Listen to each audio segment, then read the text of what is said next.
Fro, my shit ice cold, Trae Young.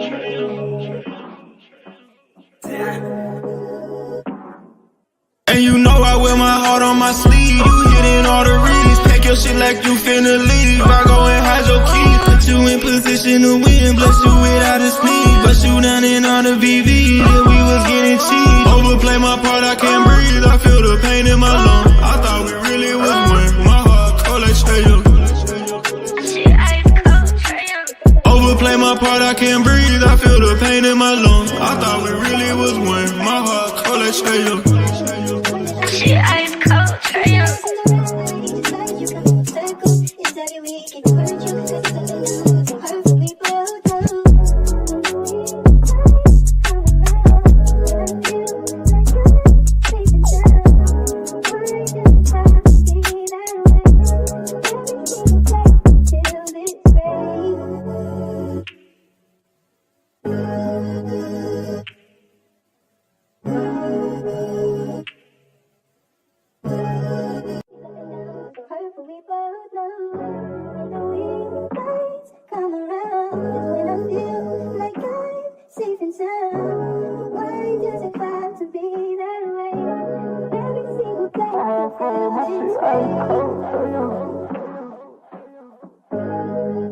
Fro, my shit ice cold, Trae Young.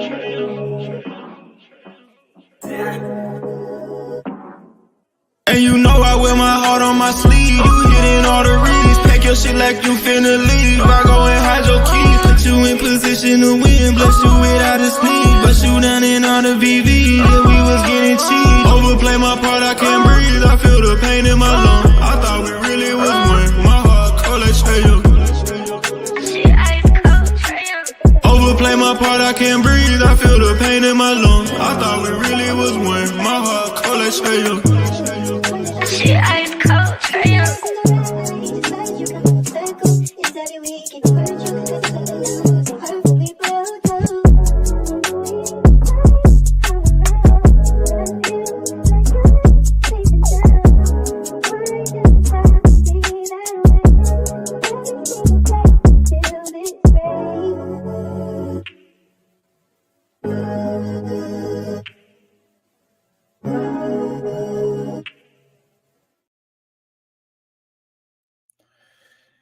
Yo, what's good, family? It's your boy Demar here.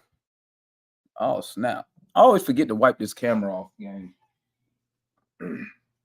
My bad on that. Let me wipe this camera off real quick. What's good, family? It's your dog in the building, man. Hey. Couldn't do the post-game live last night, man. You know, driving back, had to drive back from San Antonio. Can y'all hear me? Because I'm just using my laptop stuff today. I ain't using my mic. But if y'all didn't know, and I think I've told everybody, I live in Central Texas, right?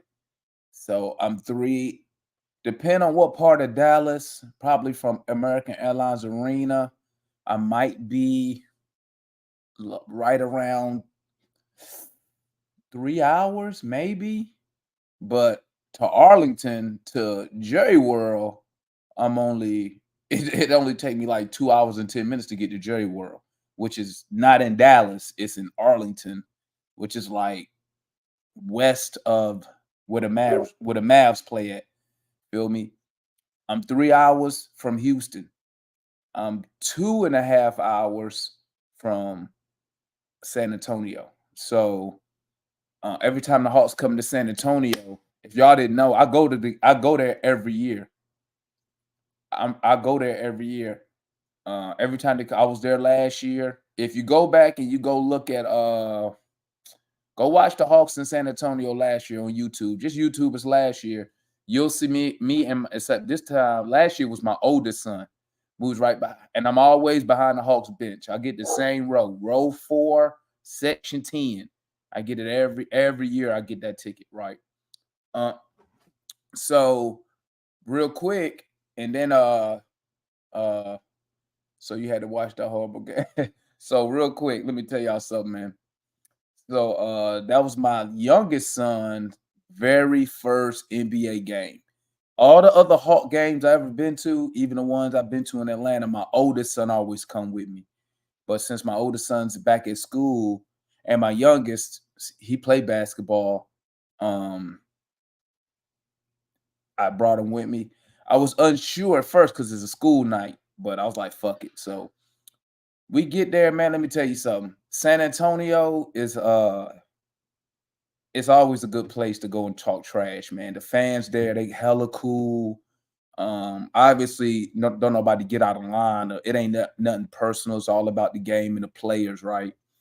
It was other Hawk fans in there too, man. The dude sitting right beside me and my son was talking cash trash too. He was a Hawks fan. He was worse than me talking trash, right? But I think he knew some of the players. I think he knew like Keldon Johnson, because he said something to Keldon when he was on the sideline. He looked back at us and Keldon started smiling. So I think he knew him. But listen, man. I gotta tip my cap, bro. I gotta tip my cap last night, man. Okay. Hey, man. That dog, that dude, Trey, man, that dude, he was a dog last night, bro. He was a dog last night, man. And like for that to be my first game and for Trey to put on a show like that, like it was crazy. Like it was crazy watching that shit in person, man. Like going for 45. Cause I was talking, hey, he was at the end of the third, I was talking cash trash, bro. I was like, he gonna go for 40 on y'all tonight. I'm yelling this now. When I'm saying this, I'm yelling. I know that whole section, everybody can hear me. I'm like, he going for 40 on y'all tonight. And they was all laughing because Trey was already at like 30 something. He was like at 36. I was like, he gonna put 40. Every time the Hawks score, bro, like if they would have kept the camera on me, every time the Hawks score a bucket, I'm standing up clapping like I'm on the team, bro.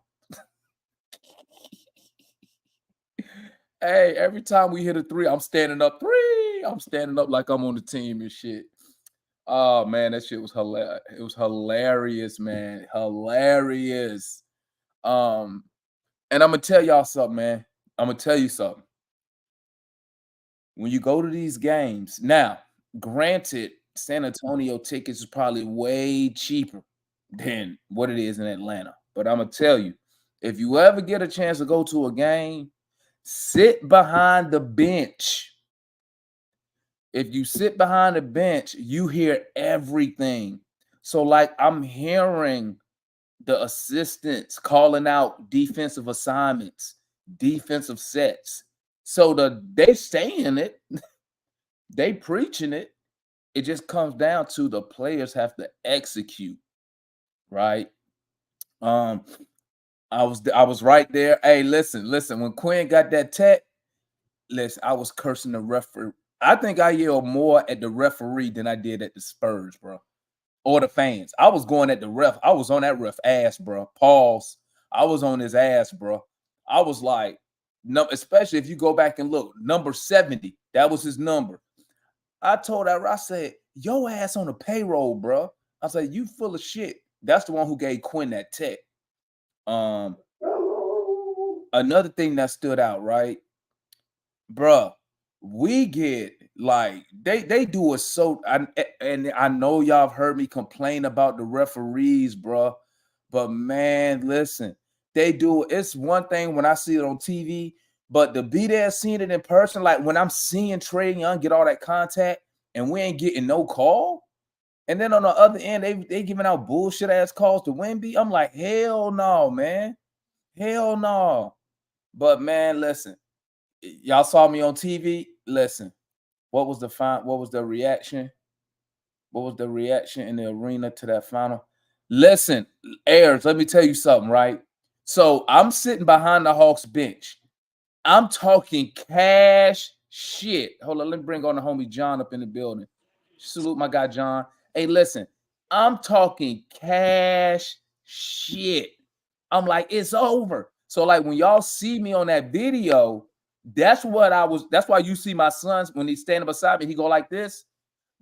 We thought the game was over. We was like, All we got to do is inbound the basketball and run out the clock or go to the free throw line. So when y'all see me out there going like this, it's because the Spurs was playing. You know when they play that techno shit, and everybody's supposed to be cheering, right?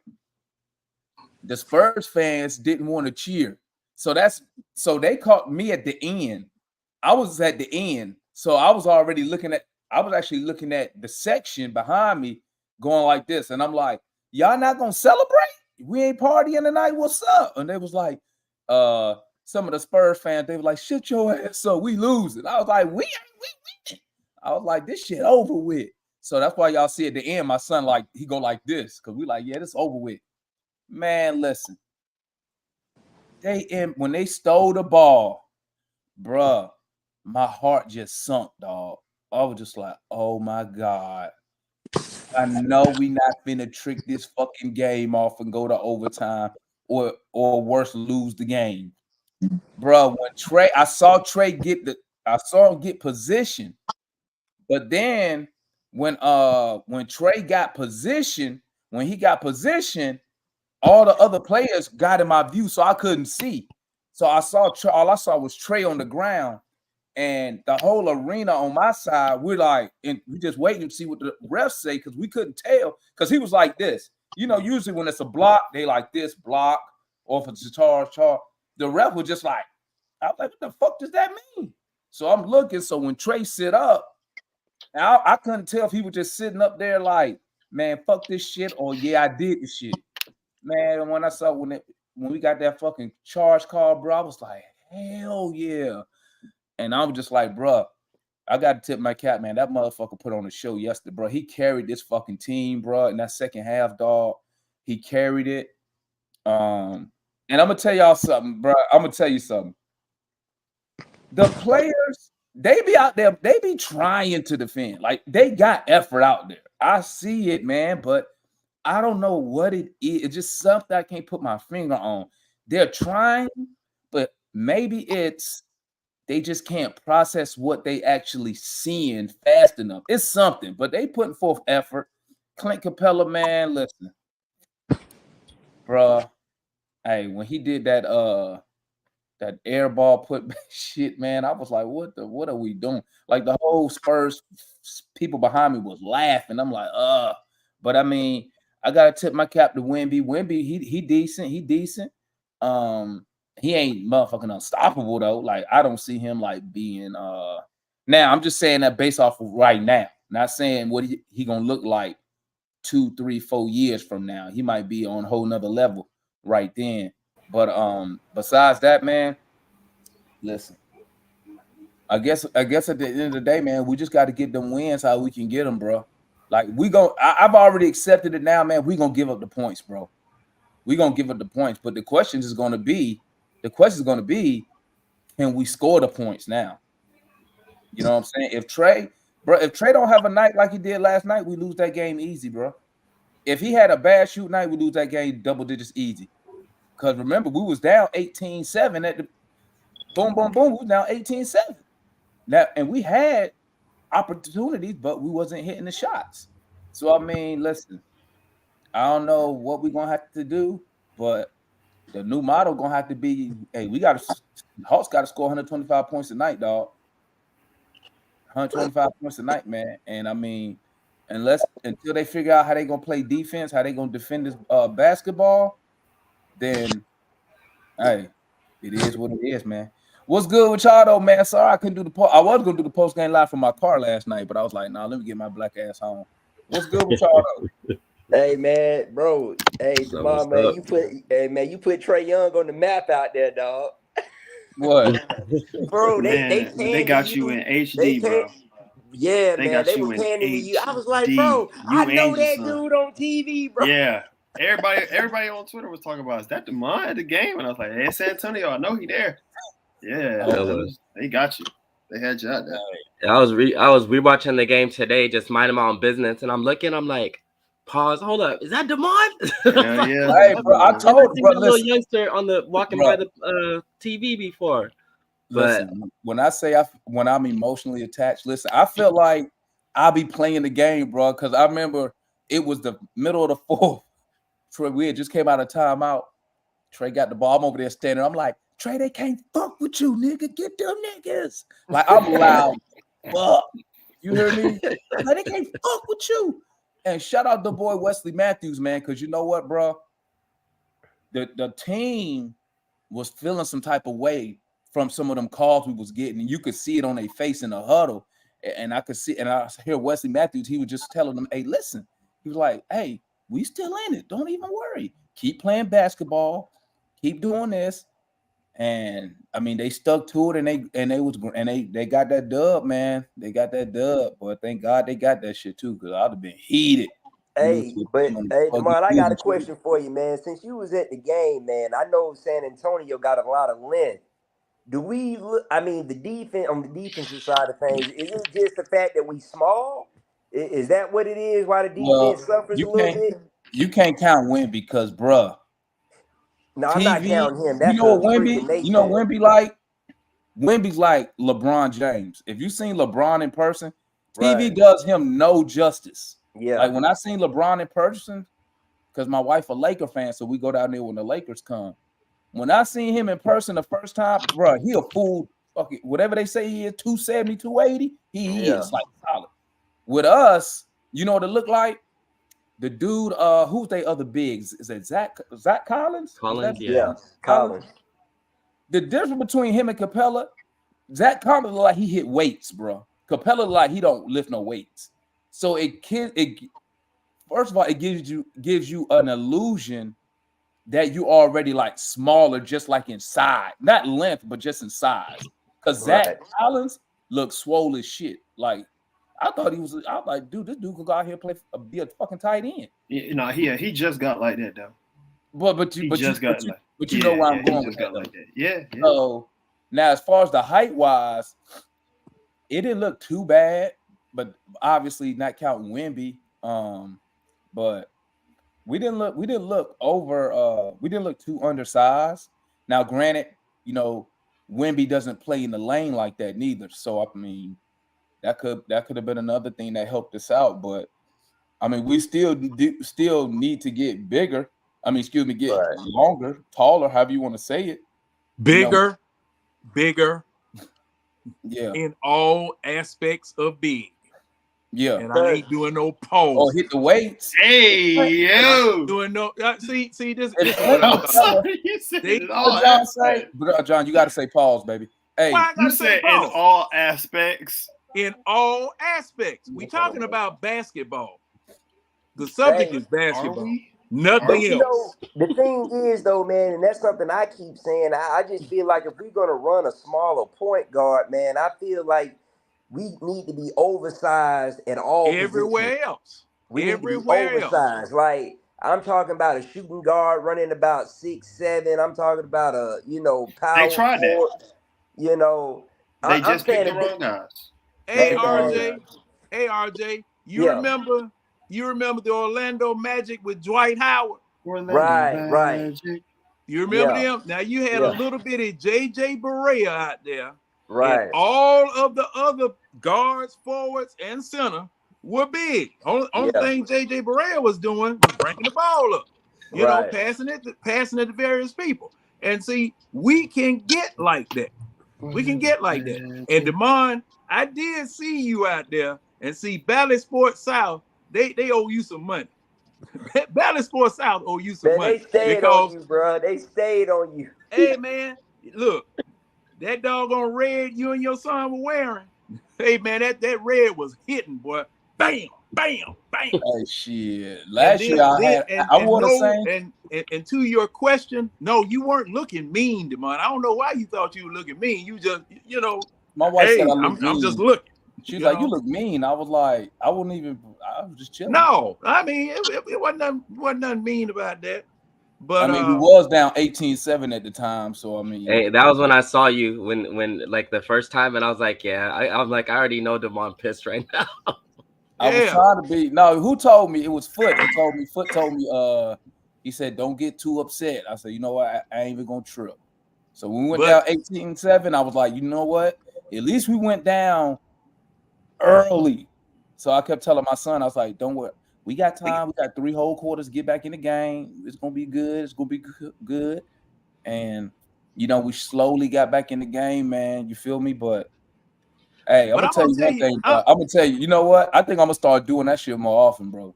Hey, now road games is fucking fun as shit, dog. Oh, now, hey, Damon. Now, see, that's what I wanted to ask you about. Now, you weren't getting any problems out of the ushers or anything for talking, for talking to the player, talking to the ref or anything. Because, see, round here, man, I had a police friend of mine. All I had to do was just buy a ticket. And then round about halfway to the first quarter, if there weren't too many dignitaries or special people down there, I was on the floor. My feet were on the court. Mm-hmm. Man, I think we were playing Boston at the time. Man, I was lighting them up. Man, doggone usher came over. Hey, man, you got to cut that out. You got to cut that out. Hey, man, I ain't called nobody no name or nothing. I ain't talking about nobody, mama or their kids or anything. No, you know what, John? The usher, he talked to the dude beside me because the dude kept using the F-bomb. He didn't say nothing to me because listen, I had more beef with the refs, bro. Like, I was pointing at these niggas. I was pointing at the refs. I was like, hey, number 70, you full of shit. Woo, woo, woo, woo. But as far as like the players, like I didn't even go at the players because I was too busy looking at the damn refs and them whack ass calls they was giving us. You know what I'm saying? And the calls they was missing. Even when they gave Quinn the tech. Hey, that was fun when they gave Quinn the tech. Because it's some other Hawks fans y'all probably couldn't see in there. It was another one actually in the same row as me on the other end where I usually sit. And then it was some in the crowd. And then, when Quinn got the tech, everybody, we was all like, "Oh hell no!" And all of us stood up. It was some across on the other side talking shit. We was representing, considering we was on the road, and it's in the middle of fucking Texas. You know what I'm saying? They kept showing you, Damon. Huh? Like I was doing my live stream. I was like, "Hold up!" I didn't know you stayed in Texas, so I was like, "Hold up." I look like Damon. I was like, hold up. Shout out to We Talk Atlanta, man. I was like, hold up. Yeah, he must be with his son. I told my wife, I told the streaming shit to check you out. Then I had someone come over and tell me that you lived in Texas. I didn't even know that shit. So yeah. I go to the Spurs game. Every year I go there, I get the same. So like the usher, he already know who I am. You feel me? Because I go there every Hawks game. I'm always Atlanta Hawked out, sit right in the same row. Only thing that changed is the seat. The only reason I couldn't get the seat I usually sit in is because the people who was reselling it, they wanted me to buy 3. I was like, nah, because my oldest son couldn't come. If my oldest son would have came, I would have got 3. But it was just my youngest son. And no, the ushers didn't have no problem with it, man. You know, I was going at them refs, man. They was pissing me the fuck off, bro. Trash, bro. They was killing DeAndre Hunter. They was killing DeAndre Hunter. Bro, when you see some of them fouls, like, I don't know, man. Maybe it's because I don't know. But when I saw them yesterday, I was like, bro, y'all doing this dirty, man. But you know what, though, man? It's not even just this game, man. How about the game against Boston? How about the game? Always, bro, it's every time we play, man, we get some of the worst calls, man. No, Drake got the worst whistle in the NBA. There's nobody with a worse whistle than DeAndre Hunter in the NBA. Well, and you know what? Both sides. You know playing what? Defense, playing offense. And you know what, Show? I don't know if I said it to y'all. I know I told damn, who was it? It was one of them Hawks beat writers. I can't remember who I told. I said, yo, I got a theory about Hunter. I said this beginning of the year. I said, I got a theory. I said, if at first I thought it was he gets in foul trouble because he's guarding the other team's best player. So, you know, the other team best player get a little bit more leeway with the whistle. You know what I'm saying? But, bruh, there was no star on that team yesterday besides Wemby. And for him to have all them fouls, I was just like, they must got. And I keep saying, Quinn need to get the video people, put together a collection of bullshit ass calls. One, I want referees to investigate it because it seemed like Trae Young can't get continuation for nothing now. I don't know what happened. Man. Hey, Damon, do you remember when Trae Young came out of his mouth about 2 years ago, the year after we went to the playoffs? All right, and Tony Brothers was doing the game, And he came out with his mouth and said, well, you know, Tony Brothers, he's, you know, well-decorated ref. And Trey was like, I don't give a F what he is. He need to call the game right. Ever since that moment, Trey never get another continuation call. And this team as a whole get, like, referee different. Like, it is no doubt in my mind, bro, that the refs got it in for the Hawks, and especially for Trey. He don't get continuation. Hey, man, you right about that. It's in the bonus. He don't get them, bro. You right about that, man, because I'm going to tell you, man, I've been to games myself, man. Trey literally gets fouled every time he goes in the paint, man. Literally gets fouled. He get hit in the face, the arm, and he don't get no calls, man. If y'all ever go to a live game, man, and sit up close, he literally gets fouled every time he goes to the hole. Every time. And he don't be hunting either. Yeah, he don't be hunting it. Bro, that's just the way the media painted him, bro. He don't be hunting shit. Like, they just trying to, like, you got to realize, like, if you a real basketball player, bro, you know, every time you would ever play a small ass star, even when you was a kid, they always tell you, be physical with him, be physical with him. You think it's different in the NBA? Right. They always gonna try to be as physical as they can with the small guys.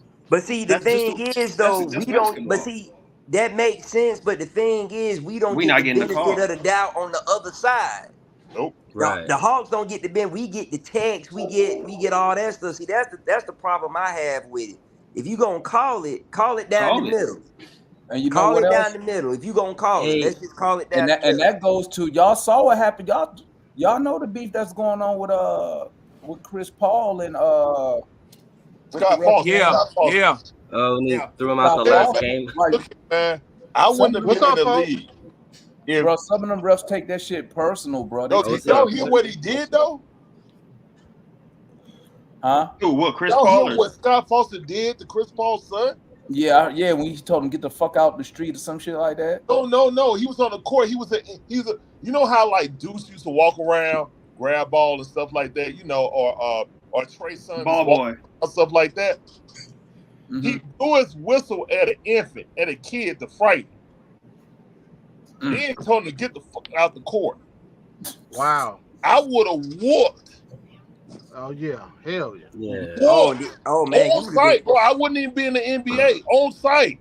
Yeah, I would have nipped that shit in the bud right there on spot. On site, bro. Would have handled that. I would have been suspended for a year, but he would have called him pause, man. Like, no way you do that to an infant. If you blow the whistle at my child and frighten him and make him cry, you getting these paws. Hey, verbally assault him. So now there was no investigation of this situation. No, they just let it go, man. Oh, Only thing they did was stop having. All they did was stop having Scott Foster on his games, and that made Scott Foster mad. So now that's on demand that he screwed over Chris Paul. But my thing is, Chris Paul had every right to put pause on this man. Yeah, off Jump Street. I'll take the year suspension. Yeah, you don't do that. Didn't they have a meeting with the league? I think they had a big. It don't matter, man. If that man would have came out and tried to fight my child and then verbally cursed him out to get off the court, I would have had to put pause on him. I would have took the year suspension. Plain simple. Hey, hey, let me ask y'all this though: how from the watch y'all watch it on TV? How the defense look? In the first half, we kind of looked like we felt like we could roll the ball out and win. Just get a victory, rolling the ball on the floor. Yeah, that's what it looked like. Now, case in point, if the refs, I feel like the refs took us out of the game also, to be honest. Because DeAndre Hunter, Okongwu, and Clint Capella were all in foul trouble. All right. Our bigs were in foul trouble. Jalen Johnson already in a nice jumpsuit. We were down a big, you know what I'm saying? We went real small. Trey had to put us on the back. As bad as the first half was how amazing it was for the second half. You know what I'm saying? I felt like getting in the passing lanes, we were excellent. DeJounte, 5-6 steals? Yeah, 5. Trey was recorded for 2. I could have sworn he had 3 though. Like I could have sworn he had 3, but they said 2 in a game winning, taking a charge.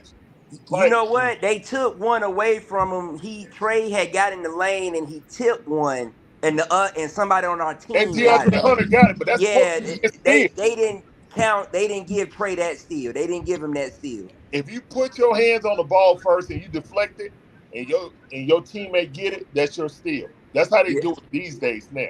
That's supposed to be 3 steals. Yeah, I think that's the one they took away from him. Though. Okay. That was the one they took away from him. Hey, the game kind of looks like a track meet, though. Can you hear me? Yeah, I can hear you. Go ahead. Go ahead, brother. Hey, can y'all hear me? What we gave up yesterday? 135. Yeah, we can hear you. But 135. What we gonna do about that, Rashad? Hey, I was waiting for you to ask that question. And what's your name, Larry? Larry, you beat me around the back. I don't care about no steals, bro. These motherfuckers, like, they aren't the Spurs like last offensively or something? Yeah, they are worst offensively. Yeah, they can't score for shit. Bro. Hey, but wait, that's personnel. Hold up. What can we do? Yeah, thank you. Hey, Sohan had a career high last night. We got shooters. We got NBA players shooting wide open shots, bro. I don't care who you are, bro. We're not good. You're in the league for a reason. These guys would knock down open shots. I mean, bro, wide the fuck open, bro. I keep telling y'all. Hey, y'all want to hear something crazy? The dude who was sitting beside me, right? Hey, he was so mad, bro. He was like, "Why they can't get a fucking stop?" He said, "The corner 3 always wide open." I leaned over. I said, "Hey, you know we give up 122 points a night." I said, "It's more coming." I said, "You might want to calm down. There's more coming, player." Because it was like in the second quarter. I was like, you might want to calm down. Bro, Shohan averages 10 points a game. He dropped 33, bro. The man can't even shoot a 3. But he's wide open shooting 3s. Like, what's the other guy named? Champagne? What up? Julian Champagne. Okay. What up the fuck is that? Champagne. Listen. Champagne. And everybody said, oh, he can't shoot. It doesn't matter. Once you see a couple of those things fall, let him go. It's muscle memory. You let him go. Yeah. It don't matter who on you. You're not stopping that shit, man. I want to echo what Larry said, though. Except us. Bro, I want to echo what Larry said, though, because y'all want this team. Y'all want this team to defend better. We all want this team to defend better, right? We all do. But it is out of the. It's like you can't expect it, right? With the Rock, like it's. We would have thought that I thought that with a full roster, we'd be like maybe 18th, 17th. You know, that's enough for us to be pretty good, probably a playoff team because of how good our offense is. Probably not. But without JJ and with DeJounte, just like it's great that he gets all these steals, right? It's awesome. But with so many negative point of attack defenders on the floor, he's focusing on steals. That is not the main focus of what he should be doing, in my opinion, or why he was brought here. That's my thoughts on it. You know what, Mikey? And Sohan, you're right. Sohan is not a good scorer. He scored almost all of those points on DeJounte. Hey, he legit shoot with one hand. Like he does. You have a guy even his free throw like this, bro. How free throw. Like how do you have Jeremy Sohan beating and DeJounte and Keldon Johnson? How do you have those guys beating you off the dribble when you're supposed to be like this? Bro, let me tell you something, Mike. Let me tell you something. I'm gonna tell you something right now. Because he's a baby. Every last Atlanta Hawk need to go hit the fucking weights. Okay, Keldon Johnson. Except Sadiq. Let me say this. I'm gonna say this right now. Sadiq's too stiff. He needs to stop with the weights. Let me clear this out the way real quick. I'm gonna say pause, chat. Pause. I'm saying it already. Hey, my bad. Whoever that was, come back, man. My bad. I didn't see you. Pause. I said my pre-game. Listen. Keldon Johnson, thick to the motherfucker, bro. He ain't a little dude. Okay. Sohan, bro, he looked like a freaking fullback. Like if these dudes are, bro, Murray. Listen. He looked like he built like a miniature version of Moji, bro. That's how skinny Murray is, bro. Listen. Yeah. All of us small. All of us are small. I'm talking about skinny. Yes. Skinny.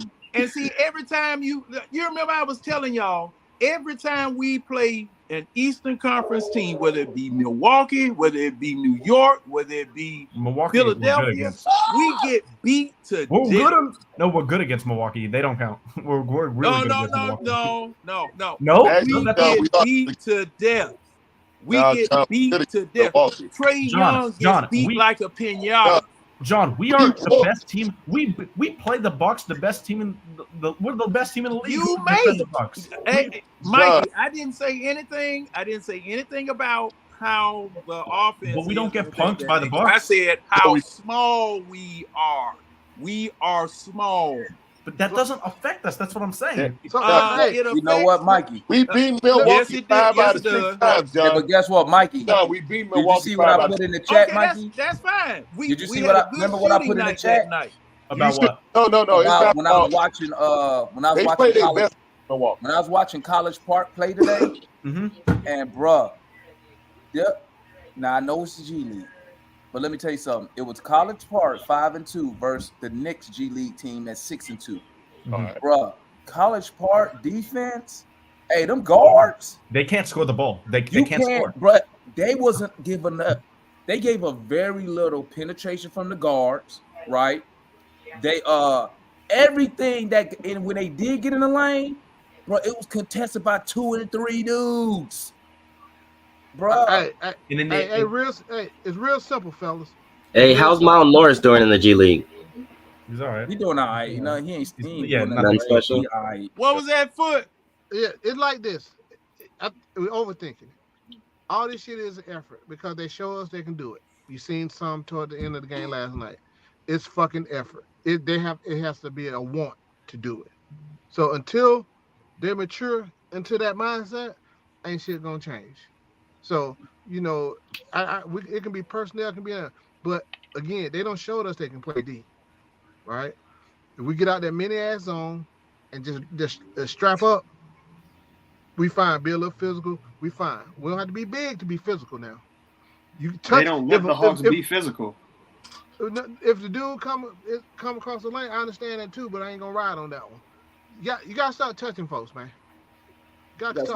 Every time any Hawks defender touch anybody, it's a foul. It's a foul. Especially DeAndre Hunter. Especially DeAndre Hunter. I was that number 70 ref, bro. Like I was ready to throw something at that dude, bro. I wanted to throw something. It's like he blatantly was on some bullshit last night, bro.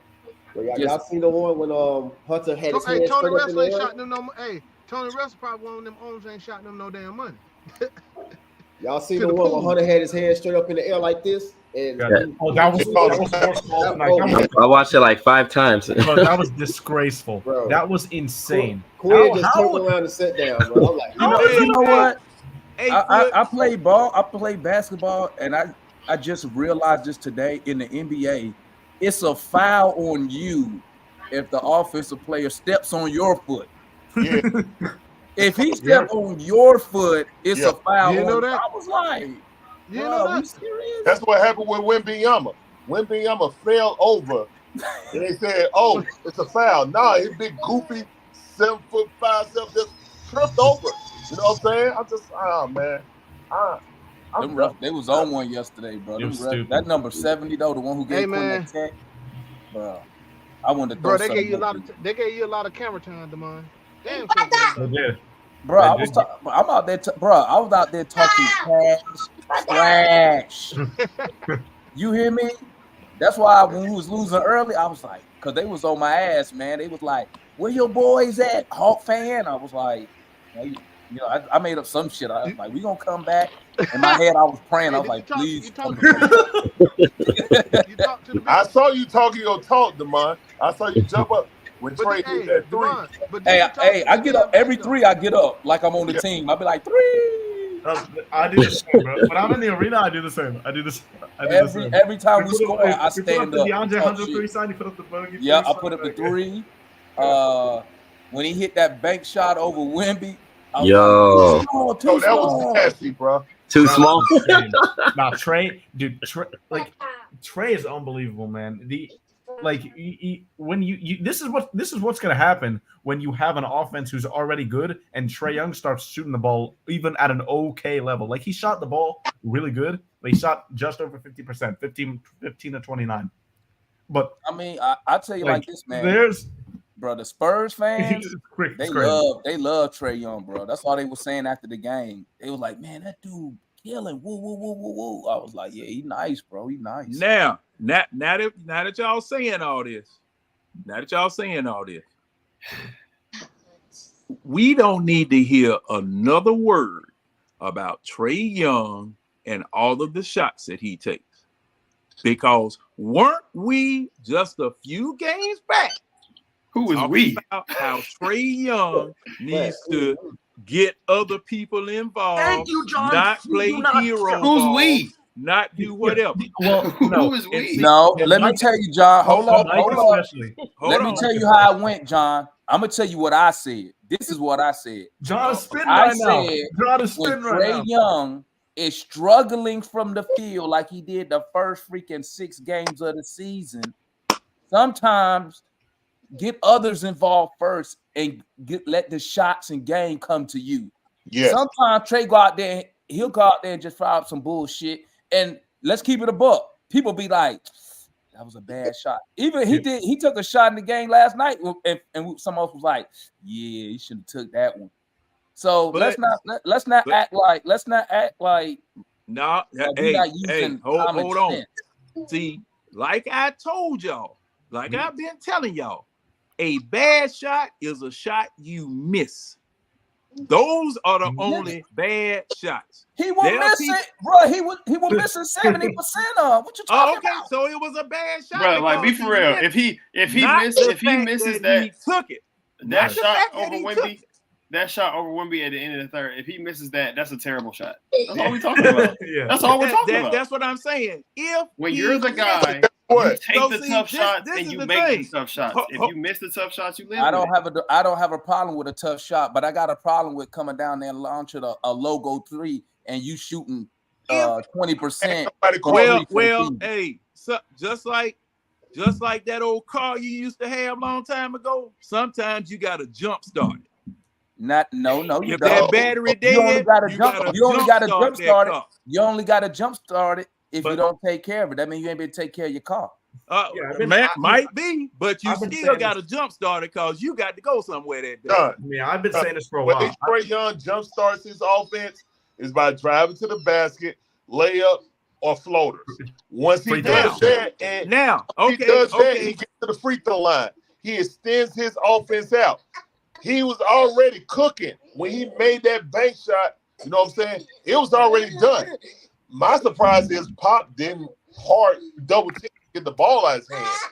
Normally he would do that. So we got to thank Pop for letting getting double team get cooking because in the first half he wasn't. Hey, Pop, he made a mistake. I'm sorry.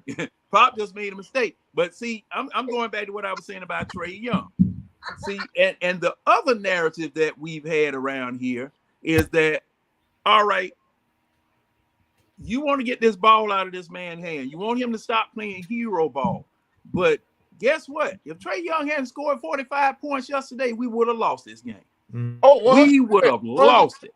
We need and the thing is that you've got to permanently get the scoring load off of Trae Young. So that, once they shut him down, you dead. He's getting there. John's getting there. He's going to bring it back to his regular point. Go ahead, finish it up. Bring it home, John. Wait. So at one point you said, let him shoot the ball. Now at this point you say, no. You got to let him get there. I already know where he's going. Go ahead, John. Finish it up. Bring it home. No, what I'm saying is that this man, just like it's been ever since he's been here, as Trae Young goes, the team goes. Okay? So, are we, because see, I just saw somebody had a post in here today about Halliburton. They were praising Halliburton. Halliburton been going off. And I asked the question, why are you talking about Halliburton the way that you're talking about him and then talking about Trae Young? Isn't that a little bit hypocritical? You talk about Clifton. Clifton posted. You mean the guy? And I love Halliburton. You mean the guy who wants to stop being a loser? Clifton posted that up in New Pat City. He was talking about Halliburton on a tears last season. He's really good. Halliburton's really good. I mean, what he posted ain't no biggie. Everything it's true. The dude on the run right now. Yeah. Okay, but can you in the same breath be criticizing Trae Young when he does it and he has no help out there? He don't have no 45-point help out there. He doesn't even have 30-point help out there. Yeah, well, exactly. We know. You better talk to the front office. They need for this team to go where they need to go. The front office. We talking about us. Yeah, we talking about us right here, and we know the front office is at fault about that. Look, we definitely know that. For the Hawks to go where they need to go, or where they want to go, where we want them to go, Trae cannot be a pass first guy. He cannot be a Steve Nash guy who's going to he can't play that way. He's by far our best player. There's nobody even close to Trae Young's level on this team. Nobody even close. So that's why we're talking about the front office. Yeah, that's why we bringing the front office in. That's why there are still people who think DeJounte Murray's a better player than Trae Young in this fan base. What? Cocaine, a hell of a drug, is no laughing matter. Cocaine, a hell of a drug. Substance abuse is no laughing matter. And y'all know who you are. It's unbelievable. I don't matter. Hey, don't forget the cat. Hey, don't forget the cats who said JJ's better than Trae. Y'all already got. Yeah. Y'all already got me on. Not yet. Y'all already got me on record, man. I've already given up on the Murray experiment. I've already given up. Hey, listen. So I mean, look at Leon been at it since day one. What kind of Murray experiment? I mean, a point guard? That was a screw up. Hey, you right, Murray coming here. They should have put me in the game, Earl. I could have got Trae 30 last night. They put me in there last night. I would have got 30. Shit, they might as well. They might as well grab the tallest nigga off the street. Oh yeah, you know what, Mo G. Bro, Mo G need about motherfucking 40 pounds. Yeah. I told y'all. We told y'all that. When I see him in person, I was like, he's a stick figure. And like not even like KD. I feel like I could punch Mo G in the chest right now, and he probably have a goddamn heart fold up like a cheap chair. Yeah. I'll go grab that 7 foot. You can't take him. Hey, you can't whoever that is. Hey, Congo. Hey, Rashad, you can't take a dude like Mo G to the club, bro. He too light, bro. To be that tall and not get one ball in the low post is crazy. With who? To who? No. What I'm saying is that Victor Wembanyama, if he runs to the post, even at the free throw line, he don't even go there, man. He wants the ball at the 3-point line or the college 3-point line. To either face up. Now his turnaround post fade is good, but he has zero low post game, man. He's gonna have to eat a lot of grits, cheese, eggs, all that. You know what I'm saying? To really, and hell, he got Tim Duncan. He needs some kind of low post, bro. I was actually he needs to get stronger first. Hey, Larry. He need to be more like KD, bro.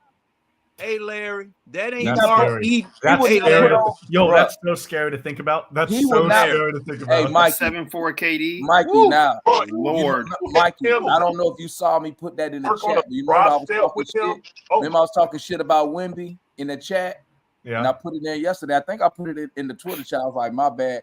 Listen, if he hit a consistent jumper, dog.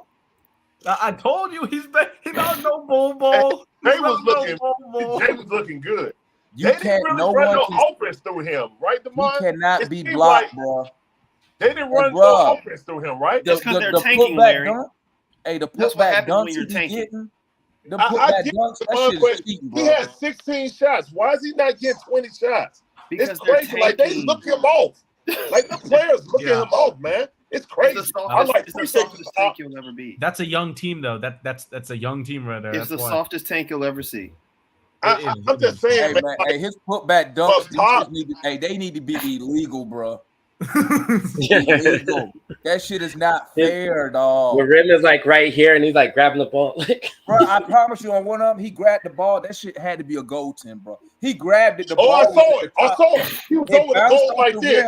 Yeah, he was like looking at each other. It was like the square, and he went and just. I was like, "That's goaltend, man." It was goaltend. They didn't call it. Yeah, we caught it so high. We kind of just was like, "Okay, let it go." Hey, Mikey, let me ask you this. How did you feel when you saw the lineup of Okongwu and Clint on the floor at the same time? I thought it was much needed. I think y'all know me. I'm all for the Onyeka. Onyeka's a 5. Onyeka is a 5. Without JJ, screw it. We're so small. We have no choice. Put him at the 4. Put him at the 4. Saddiq Bey is supposed to be your backup 3, bro. Not your backup 4. If he's your backup 3, and you have Robert Covington, Dorian Finney-Smith, like I can name like 10 6'8", 6'9" guys, and we're literally like 11-5 right now. Like I swear, I promise you. It is. We need. Look. We need Onyeka. Digits. Like we're playing guys that are small for their position. That's what John call us, the Atlanta midgets. Look, 6'5", 6'6". Tomorrow is gonna be the. I'm trying to find the right word, but it's going to be the telltale sign if Quinn wants to put Onyeka at the 4. He knows, he has to know, as well as we all know, how good Okongwu defends Giannis. And when you've got Lopez, that's right. We got to play Milwaukee. When we have Lopez and when they got Lopez and Giannis in the game, bro, we need Okongwu and Capella. Like tomorrow will be that time. If he starts Saddiq Bey, we might be in for a long night. But Onyeka, I will say this: you will start Saddiq Bey, bro.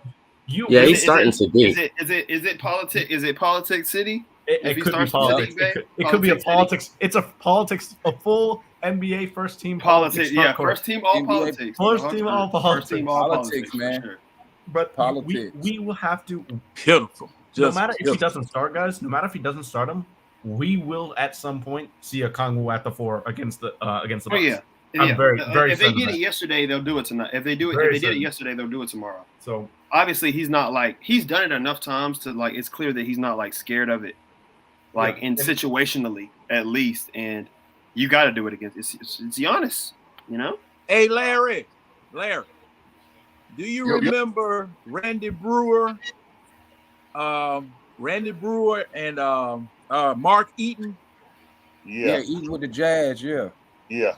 Now, I think Randy Brewer, I know Mark Eaton was 7'4". Yeah. And Randy Brewer was 7'2", 7'3". And got his ass dunked on by Michael Jordan. Yeah, I mean, you gonna get dunked on. Yeah, no matter how tall you are. But that's Mark Eaton's biggest highlight is getting dunked on by Jordan. Well, no, Mark Eaton's highlight is throwing somebody to the ground. Who was that? Somebody tried to dunk on him. He caught him at the apex and threw him on the ground and looked at him. It wasn't Michael Jordan. I saw Michael Jordan came down there and jammed on his ass. Would you guys be against getting Zach Edey in the second round?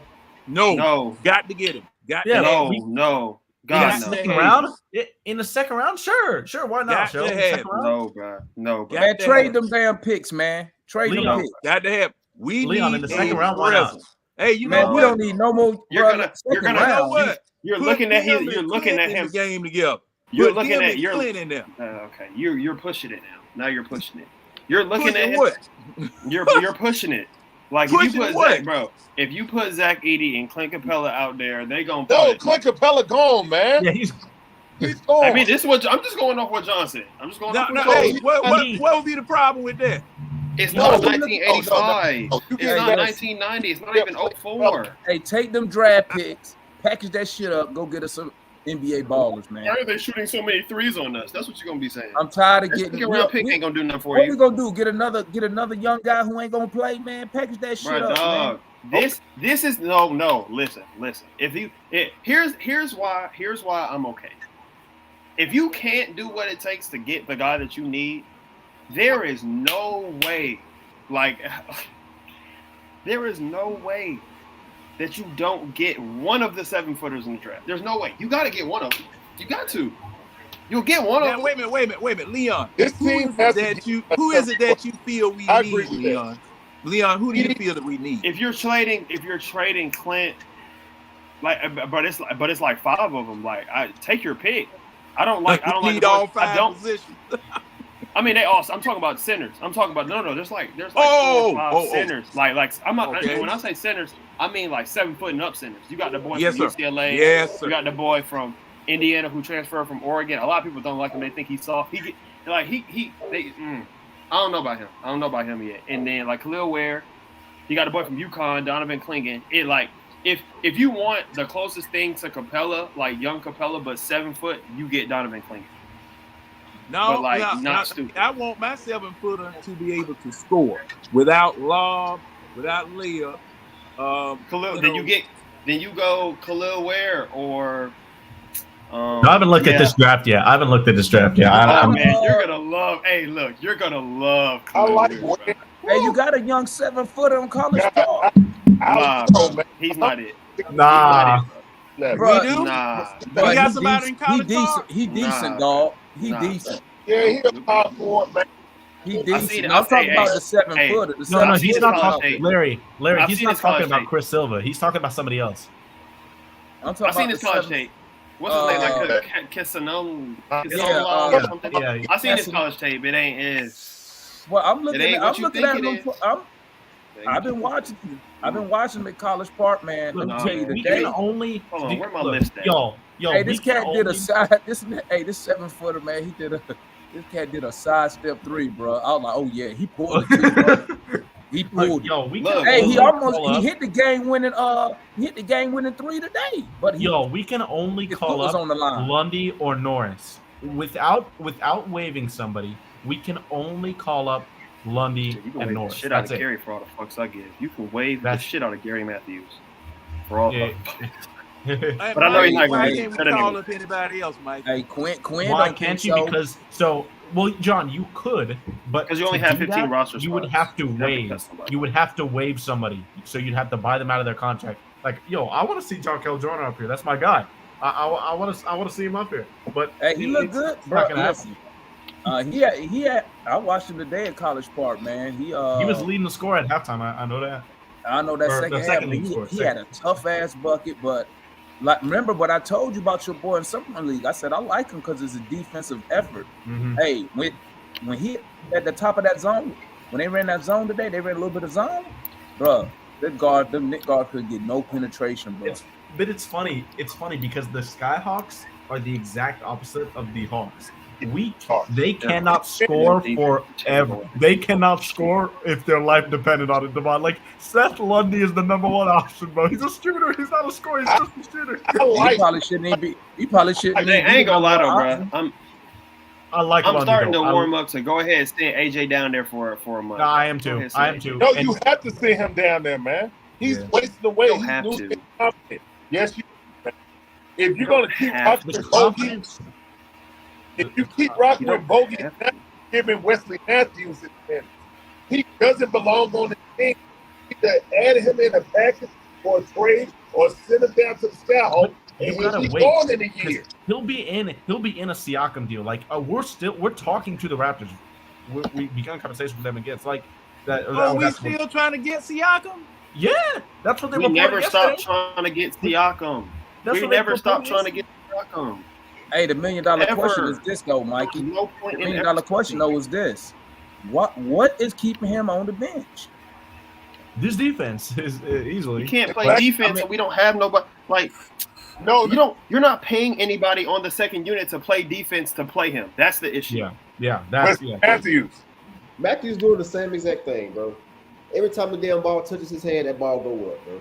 Yeah. Just play AJ. Just play AJ. But that's his job. But that's like you might not like it, but that's what he's on the court. He's doing the same exact thing. Matthews is not doing anything that AJ's not Right, doing. but he's a significantly better defender, and he's a grown up. Yeah, guys. That's why he's no there. trash. AJ, as much as we don't want to hear this, Everybody can't be a star. like, look, Sadiq Bey's not a good defender. We all know this. But Sadiq was like 2 for 4 from 3 for like 3 out of the past 5 games. He needs to be launching 6 to 7 threes a game if he's getting 30+ minutes. He's on the floor to shoot.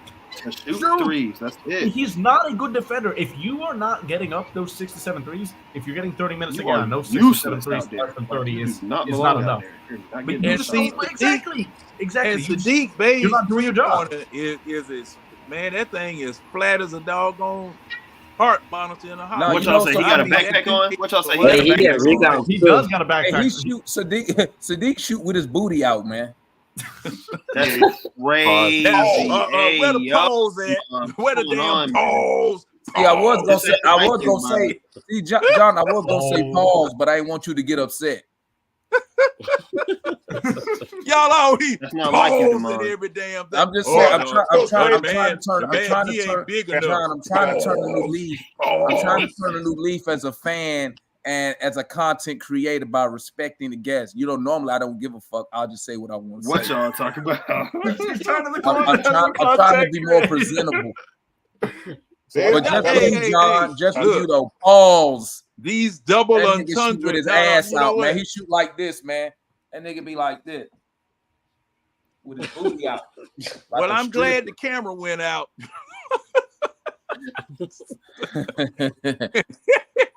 Hey, so what can Quinn do right now? That's a quick question. What can Quinn do right now? What adjustments can he make to fix this defense? Nothing. He can play drop, but it ain't gonna nothing. Bro, yeah, you can, bro. He can play drop, but he can play.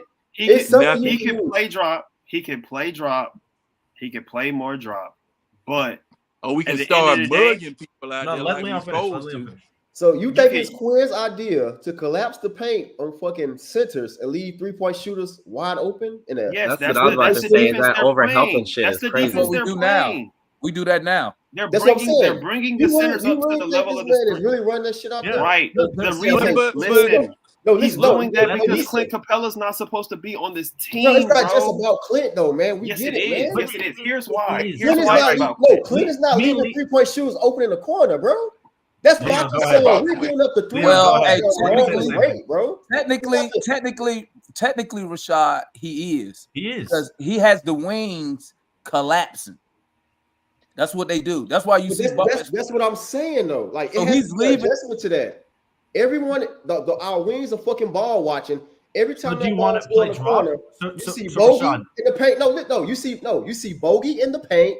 You see Trey in the paint. You see Murray in the paint. Why are we in the paint? Okay, you cannot explain. There's no way you can. I mean, you gonna let him explain it, or you just gonna keep asking? I was watching Bogey D at Wemby. They could have made an easy ass switch. Wide open, bro. Rashad, let us explain it. No, okay, I want to explain this, please. All right, Leon, go ahead. Somebody explain it. What they're doing is they're bringing the center up to the level of the screen when they do ball screens. The wings have to be there so that they can catch the cutters. They're not catching them, but that's a personnel issue because they're ball watching. No, right, but that's what they're supposed to be doing. Their backs are turned to their players. Right. But I'm saying though, they're also not. They also just can't do that. You got guys that can't do that. They can't make. Like Bogey is not athletic enough to turn around and meet anybody at that rim. The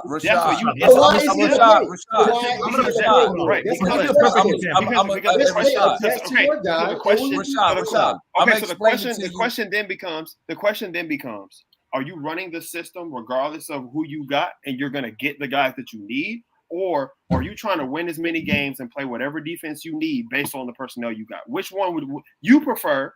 That they just play drop like they've been playing, and it's still gonna be equally bad. It's just gonna be different bad. It's gonna be the same bad. Rashad, you just not gonna like the way it look. I'm gonna tell you what this future Hall of Famer said before he left our team. He said this: I believe our players cannot meet the demands that the coach had upon us mentally and physically. That told me everything I needed to know. Shut up. That told me everything I needed to know. You know why? Because everything Leon just told you, when he says they can't do it, what? They can't do it what physically? And when you say they ball watching, watch this. When you say they ball watching, you know why? Because they can't do it mentally. Because they easily distracted. They not focused on what they gonna do. Go watch College Park play defense. And look, Rashawn, I'll point like a perfect example to what Leon was saying. So when you've got the center coming up to the ball screen, right? When you have Clint Capella, when you have Onyeka Okongwu, whoever's in the game, when you've got him up on the ball screen, that leaves a weak side player there to cut off the guy who's supposed to cut to the wing. Oh, he's grabbing the board. But yeah.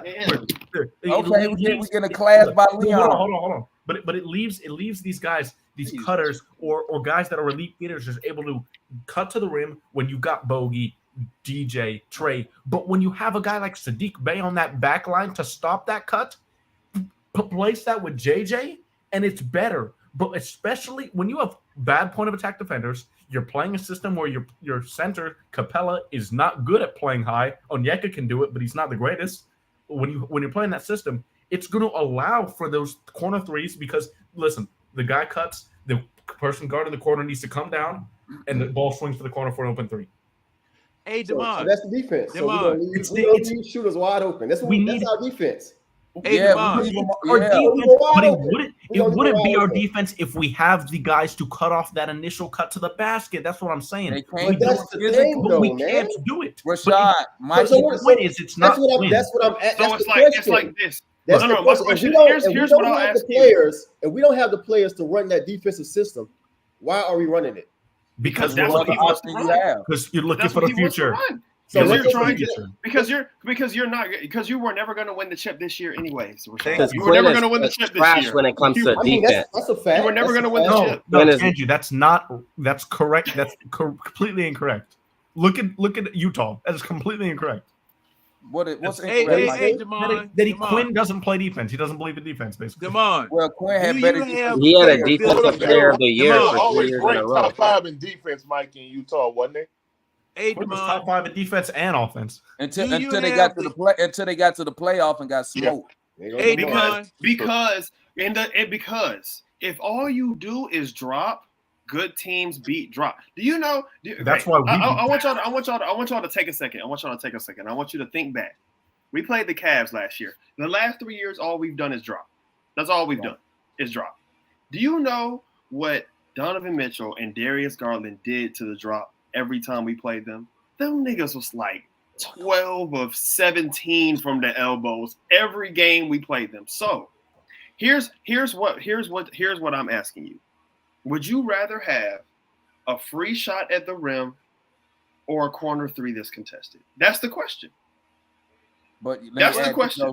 But Leon, see, this is the problem with that. Threes are rarely contested. Never contested. No, they be late. But like if you see, they're getting out there a little bit sooner. But actually, I'm gonna tell you what the biggest issue is. Ain't no such what you thing. mean? See, there's contest, there's a late contest, and there's an early contest. If you run at a man on a 3-point shot, you have to run past him because all he got to do is ball fake you, boop, foul. Especially with the Hawks. See, one thing else that you guys aren't taking under consideration, we don't get no call. And this defense that we want to play, we're prohibited from playing it because every time we breathe on somebody, they calling a foul on us. Okay, we don't have the guys, right? So no, I think because we all agree because it's crazy. We all agree that we don't have the guys. We all agree that we don't have the guys. But when I say the reason, guys, but see, the thing is, the icing on that Sunday is the fact that the officials not giving us any calls. Our star doesn't get any calls. Okay, DeMond just told you what he witnessed right up close and personal with his own God-given eyes. I know it. Yeah, he's right up close. And see, if you go back in Hawks history, we have never gotten any calls. Never. Even with Dominique, we never got no call, especially up in Boston. Okay? So my thing is that either we going to play longest yard basketball or we going to have to learn how to just suck it up. Because ref, what I always tell y'all, Ref, I'm gonna clean it up. Oh, I'm gonna clean it up. One of the two. One of the two. And that's what you got to do. Because look, okay, I tell you what. Look at what Thibodeau got New York doing. Look at what Thibodeau got New York doing. You getting bumped, you getting pulled, you getting pushed on every possession, whether it's offense or defense, and they don't say a mumbling word. They don't say a mumbling word. Brown up there in Boston, he hooked people every time he go around. Referee standing there looking at him, don't say a damn thing. Tatum, I mean, it's just like the joke. When you go for a rebound in Boston, it's just like putting your hand on a damn weed eater. Come on, man, ain't calling shit. So, okay, the solution to that is what Detroit did back in the 80s with the Bad Boys. Start playing that physical bully type ball up there. Get you some people who can dish it out and take it. And make the referee. Wait. So let me get this straight. So you said all that to say we got the wrong guys. Yep. Yeah. Mm-hmm. Yeah. We ain't got the physical guys like that. I've been telling y'all that. There's two ways to win. There's two ways to win in this game: speed and force. Half the guys that we got don't play with either of those. So like. You know what Trae Young? And the one you got with the most force is injured. Exactly. Yeah, and you don't have but one. You ain't got but one. I mean, Dre's starting to try to play with force better. I'll give him that. Like, because y'all know I done talked a lot of shit about DeAndre Hunter, but I will give him his props. He's starting to use his physicality and impose it on other players. He's doing what I always wanted him to do. Making it impossible. How long has he been for them here? Hey man, I will say this. Like I said all summer. I've said it all summer. I thought his knees were cooked. Because like you can't, if your knees are cooked, you can't do what he's been doing this season. You can't. So there's no denying that. But you know what? You know what's unfortunate? You know what's unfortunate about that? Well, I mean, it can't do nothing about his. You know what's unfortunate about that? If Dre does this 2 years ago, I saw the tweet. I saw the tweet. So I mean, I didn't see it. What you said? He said we still got Kevin and John, and you don't trick off on Murray, so you still got your assets, and maybe you trading Kevin and John for something else instead of salary dumps. Hey, I'll tell you, I wouldn't have traded John because of the fact that this man, you know, it was just unfortunate. It was just unfortunate. The John situation is deeper than basketball. You ain't really had no choice, man. He had to go. The John situation is deeper than basketball. It's deeper than the money. It's deeper than the money. It's just what was that, Larry? They did John dirty, bro. That snitch. They done John dirty, bro. Out of here, man. That too. That is deeper than basketball, man. In my opinion, wait a minute. In my opinion, the front office. In my opinion, the front office did John dirty. John doesn't know. The panel realized that John Collins was the person in the locker room. Yeah. We don't that was the leak. Everybody know that, right? Right. Yeah, John. Like everything you saw, it was either him or Trav. Yep. Good. Everything you saw. See now, I'm glad he was saying the shit. I'm glad he said the shit. Doing the same thing when he's going going up the back steps he to the boss exposed the front office for the bullshit. Yeah, wasn't Trae Young? That's great. That's great. But now he's in a better situation where his growth isn't stagnated or stunted. Y'all do understand that he did the same thing not to get traded to Utah when we were trying to get Donovan Mitchell. We were supposed to get Donovan Mitchell first, not DeJounte.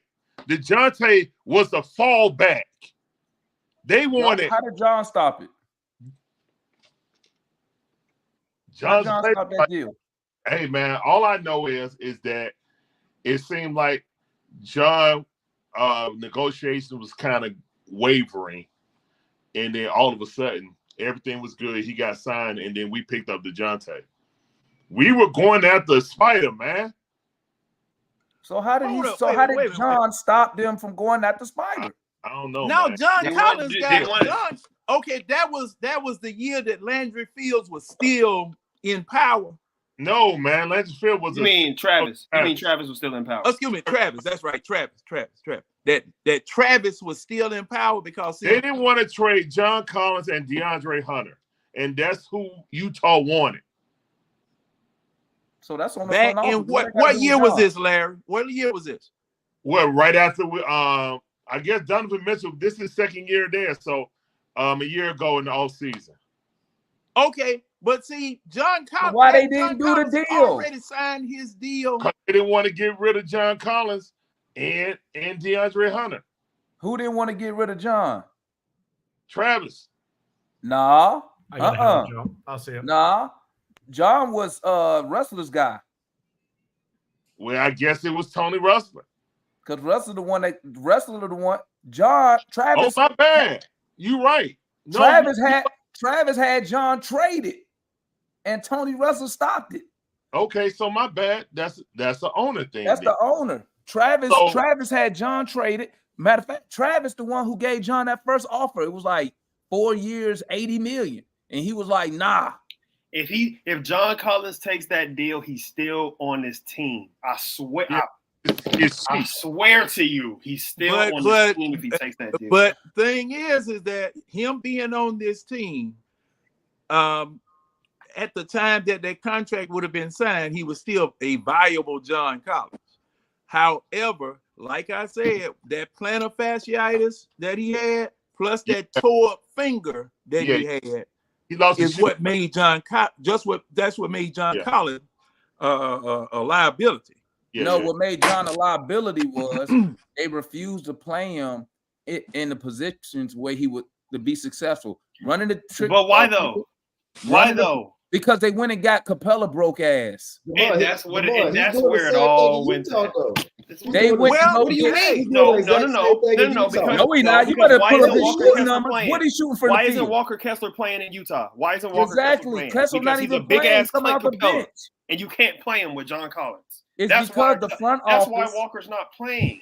That's why they're playing Kelly Olynyk and Lauri Markkanen and guys who can shoot, like I've been saying for years. But Utah is suffering from that though. The front office, they won 4 games, bro. Utah's not doing good. Bro, Utah's doing straight not good, bro. consistently. Y'all do know Utah is rebuilding. You're not gonna win this league. Y'all do know Utah is rebuilding. They're suffering from that. Utah is rebuilding, Rashad. They're That's not rebuilding. why they're losing. They're not losing because John Collins on their team. They were losing before they got John Collins because they're not good. Because the team's I'm not saying they're losing because of John Collins. I'm saying they're losing because they're not playing their best players. So if you be honest with me right now, would you trade a guy who's shooting 80% for like 80% at the rim for a second round pick in Rudy Gay in a vacuum? 80% at the rim last season, though. 80%. No. Hell no. But you couldn't do that because you knew you had to hold on to Capella. You who is that making up the bed in the bottom down there? Is that White Mike? That's Steve. Oh no, Steve. That ain't Steve. Oh no. That is Steve. From That's not Steve. Yeah. Who is that? That's Steve. That? Oh, that's the other Steve. Okay. Hey, what Steve you talking about? Hey, Patrick. What's going on, Steve? This owner is stealing our money. He just wants to sell tickets. We got Oklahoma 2.0 with little James Harden 2.0 running the show. He can log some empty stats. Hey, man. But Gotta get somebody else. Gotta get James Harden somebody else. We gotta get James Harden. We tried to get James Harden CP3. It didn't work. You missed the point. We already got a James Harden. James Harden. I'm saying we gotta get James Harden CP3 for a casual. I gotta say James Harden gonna fill the box for a casual. Trey could be an MVP like James Harden, but he ain't never gonna win shit. Yeah. And if he's so small and such a liability, why we got such a dinky ass back line that can't stop nobody? It's sad. Yeah, we made the decision. They made the decision. They made the decision to sell. Made the decision. Look at the box score. Yeah, the front office is awful, man. They fucked us over. Ain't gonna win shit. the day. I'm gonna tell you what shit hit the fan. The day they traded for Clint Capella when the shit started going downhill. And that's when John lost his role, and that's when we didn't have what we needed. Because see, if a lot of people, the only thing they wanted was somebody to get rebounds and play defense. That's all they wanted out of it. And you got your money's worth, but we need more. You had your chance. You had your chance to sell that. You had your chance. See, this is what the Celtics do. The Celtics will take a guy and they'll trade him at the peak of his value and not lose any sleep over it. And get the piece they need to fill their role. Exactly. I need this guy for this year. Next year it might be different. That's what we had. We got to the Eastern Conference Finals, bro. We got to the Eastern Conference Finals. You know what we got to the Eastern Conference Finals with? We hold on to shit that doesn't work till the wheels fall off. 3 forwards who can shoot, and a big. Now we got that one big still here, losing his athleticism by the day. Another the formula was there, and got about 12 guards. You saw the formula. It was right. Like you saw, bro. You saw it, bro. Where Trae Young turned ankle away from the NBA Finals. You saw it. Yeah. And then you deviated from it immediately. You immediately deviated from it. Immediately. I don't understand. For the life of me, I can't understand it. I don't understand it. I don't get it. I'm still trying to figure out why we even traded for Capella. Because John Collins came back. I mean, like, to be fair, he was the best thing they had. He was the best center they had since Trae been here. He probably still is. We let all our bigs go. We let all the bigs we had, we let them go. I go back because see, matter of fact, didn't we get rid of oh man. Yeah, who'd they trade Capella for? We had Deadman. Didn't we? You had Deadman. But see, the same thing that's happening to Capella right now was happening to Deadman while he was a Hawk. But see, Deadman also provided that veteran leadership.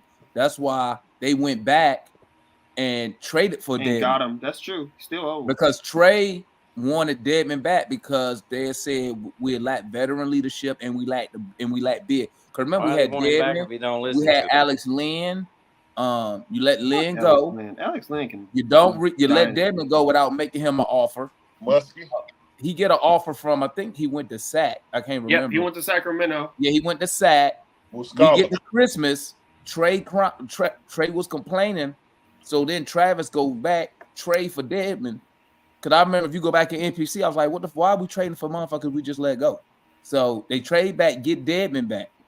At the same time, they traded for Capella. But you got to remember this. At the time, Houston decided they'd rather have PJ Tucker at the 5 than Capella. No, they were playing Robert Covington. And Capella was injured. But my point is, Houston decided to go small. They was going small, firing up threes. That's what they was going to do. Yeah, Capella had the foot injury. Capella had the foot injury, right? So even when we traded for Capella, I don't even think he even played that year, did he? No, he didn't play. He came back like a little bit into the literally a couple games into the 2021 season. And so, at the early part of last year, but it goes back to show you. If you remember the early part of last year, Capella was coming back off of some injury then and wasn't himself. He had a foot injury. Hurt. But he's old, bro. I said all that just to say this, to make this point. It shows you how, and this is where I believe the day John Collins turned down that money, right, from Travis. That's the time I believe Tony Ressler really started meddling into basketball business. So it goes back to show you that every time we make a move, a deal, a trade, it seems like it's for the wrong person, or whoever we trade for, somebody on the current roster suffers. So you trade for Capella, John suffers. You trade for Murray, right? Everybody and their mama suffers. So the whole suffering. Holocaust level suffering. I think the worst thing that Tony Ressler has done was not sitting there and let Travis do his job. Yeah, and that's why I will never shit on Travis Schlenk because Tony didn't let him do his fucking job. Yep, let him I will never shit on Travis Schlenk ever. And I think that's what we messed up at. But see, then now I think it from a business side, does he really care? I mean, what tickets say? The Hawks sell out all the games, all the home games sold out. Everybody going in there to get the haircuts. He building a little shit outside the stadium, the river. Y'all buying these old ugly uniforms. I mean, the Hawks is worth what now? $3 billion. He done made his money back. I'm buying all these doggone uniforms. If you selling out with the product you got on the floor, what makes you think? What in his head say? You know what? Maybe I should put a winner. I mean, think about, you could say for Trey, but on the business side, Trey's contract is what? 270, 240, somewhere like that. Tony Russell been made that money off Trey. He done made his money back plus tons of extra money. So I mean, what pressure does wrestler have to put a winner on the court like that? And then you know what else is funny? And then I hear fans come in here complaining about the salary cap, and I never understood this logic. I'm like, he's a billionaire. Why are we trying to save a billionaire money? Because he ducking it. So we need to hold it back. Hey, pay that shit. Get them players. I mean, hey, all we ever say, bro, literally all we ever say is, man, Tony ain't paying that shit. We always say that shit. He ain't paying that shit. Yeah. We always say that. He ain't paying. Gotta find a way to hold his ass accountable, man. He already tricked off Kevin Huerter for nothing. We'll see. Hit him with like they do Dolan. Tell him that sell the team to the nigga that's want to win, like Steve Ballmer. Like, bro, every year he trying to save money. You save money on Huerter. The following year, you save money on John. I mean, what's gonna be the move next year? This offseason. You're gonna get rid of Babe, so you ain't got to save him. Well, they need to go anyway. But I'm just saying, I'm just using him as the example. So I mean, what's the move? Like, we sit here talking about, hey, let's go get Siakam. Hell, that motherfucker might trade for him and then be like, he want how much next year? 40 million? No, I ain't giving it to him. Find a way to get cheaper. Like, I don't trust him, dog. I don't trust. And how many years? I ain't gonna lie. If that shit happens, how many years? Larry, John, Leon, Tanju, Rashad, Tony Russell be coming out and he be like this. I'll pay the tax when we need to. Nigga, we need to. That's beside his neck right there. That's crazy, yeah. We need to. Well, he ain't never paid the tax since he owned the team, and he bought the team when 2013, 12. Hey, that goes back to your point. Was it Dwight Howard the first move? I think that was the downfall. Actually, pushing Al Horford out for Dwight Howard, and Dwight. I mean, like that one going. I mean, because Al didn't want to play the 5, he wanted to play the 4. So they went to go get Howard. Me personally, no, but he hated Howard though. Well, I'm gonna tell you, after Howard, instead of paying him first, he was out of here. Well, I'm gonna tell you like this, man. I don't like Dwight Howard. Okay. Me neither. I hate Dwight Howard because he used us for leverage when he got that damn Houston deal and the Lakers shit. When he could, that motherfucker want to come here when his back all fucked up. Nah, get your ass out of here. Exactly, man. So now that we looking at it from a broad spectrum, so it started really with Dwight. Okay, that kind of was the move that ran Bud up out of here. Okay. Wait a minute. Hey, Larry, hold on. What? When did Howard leave? He was only here 2 years. It was before. It was the year. Was that after we went? He left the same year Travis got here. So hold up. Because Travis, that was the first move Travis did was trade. He traded Howard. The previous owner, wasn't it? He traded Howard to the Hornets. That was the Atlanta Spirit Group, wasn't it? No, Tony was here. No, Tony was the owner, but he had just took over the team and he had just hired Travis. Whoa. Now you said, okay. Russell hired Slink. Russell hired Slink as soon as he got here, didn't he? No. Well, who was the general manager then? Bud was in charge at first. Bud was the team president. Bud was the president, the coach, and the GM. Yeah. But wasn't that under the Atlanta Spirit group? No, that was under. Listen. Bud was the coach under the Atlanta Spirit with Danny Ferry. Danny Ferry gets fired, right? Right. Then, but that's when. But remember, during that time, they was selling the team, so they was in a transition process of selling the team at that time. Bud was still the coach when Tony Wrestler took over, but since they wanted to save money, I guess they never hired a president. They made Bud the president. Yep. Right. So you had Bud was the president, the coach, the GM, and Chris Wilcox was the assistant GM. Well, yeah, technically, I think Wilcox was the GM, but everything ran just by title, yeah. But his title was still assistant. Yeah. So then Bud Wrestler told Bud he wanted somebody else to be the president for whatever reason. Bud didn't like that. Nope. So then Bud was the coach. Wrestler hires Slink. Slink basically, I'm just assuming this part right here. He must have told Bud he was gonna blow the team up and rebuild because Bud said he didn't want to be part of a rebuild. So did Dennis Schroeder. They said, remember, because Dennis came out and said, I don't want to waste my prime years in last place. Yeah. So then that same offseason, he gets Dwight Howard, trades Dwight Howard to Charlotte for Plumlee so we could get off the Dwight Howard contract. So we had to do 1 year with Plumlee. I think we might have got a second round pick. I can't remember. We did 1 year with Plumlee. Got him out of here. We was off Howard contract at the time. We finished the year. We let Millsap go. He doesn't even offer Millsap nothing because he said, Travis said the team has too many older players who want big money. So he let Millsap go, and that the rest is a blur. I can't remember the rest. But that's pretty much sums it up.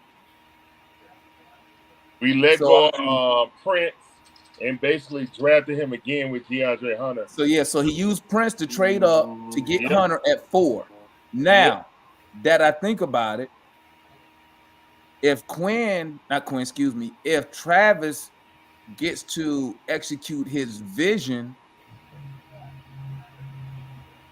I can see why he trades up for Hunter, right? I mean, because that draft was weak as hell anyway. I mean, we wasted. We should have traded out. Hindsight 2020. I mean, it's easy to say that now. Like, it's so easy to say that now. But like you gonna say they should have drafted Cam Johnson, but like that man was at the draft with a straight when you tear your ACL, they got a straight jacket on your knee. He was at the draft with that shit.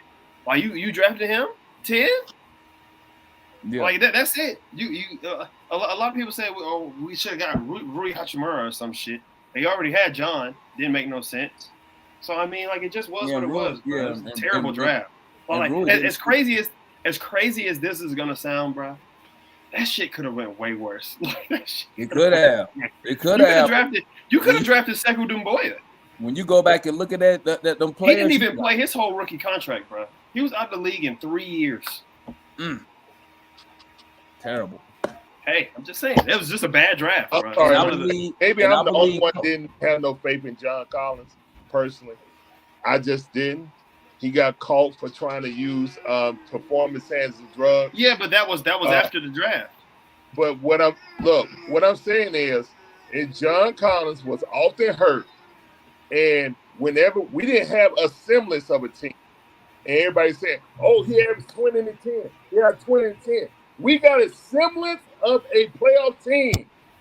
He's a 14. This is all before that. Guy.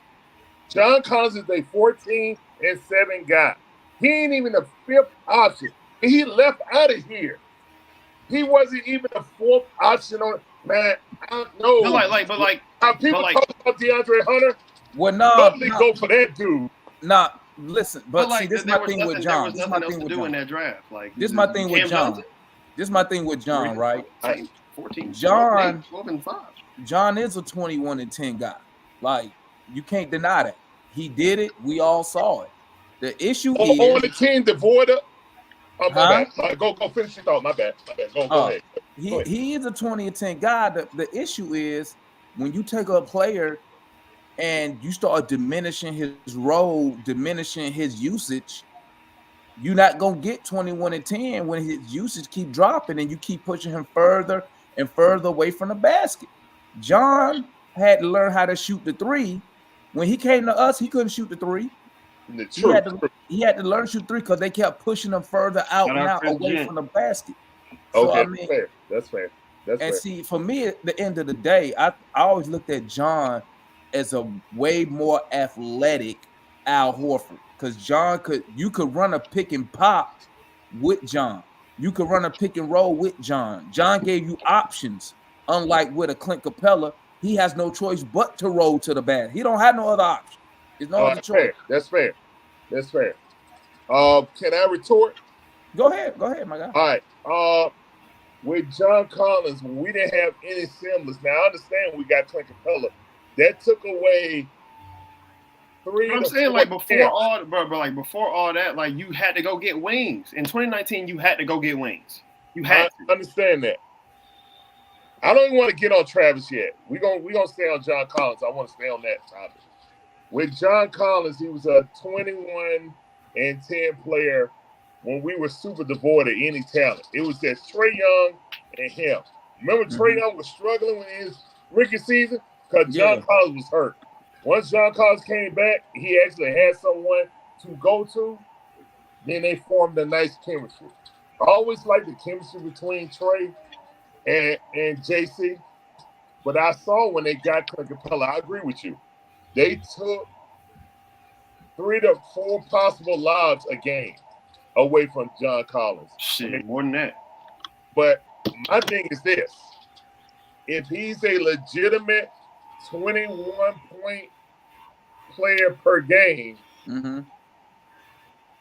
him having Clint Capella down there should matter. Like, it's been plenty of times I called DeAndre Hunter goofy trying to, do a move off the dribble.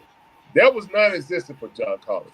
He had no low post move. For someone to be that athletic, to be that light in the ass at the same time in the post, is disturbing.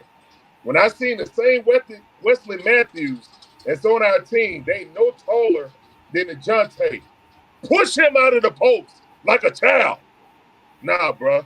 Miss me on John Collins. I feel that John Collins was a product of us not having no talent.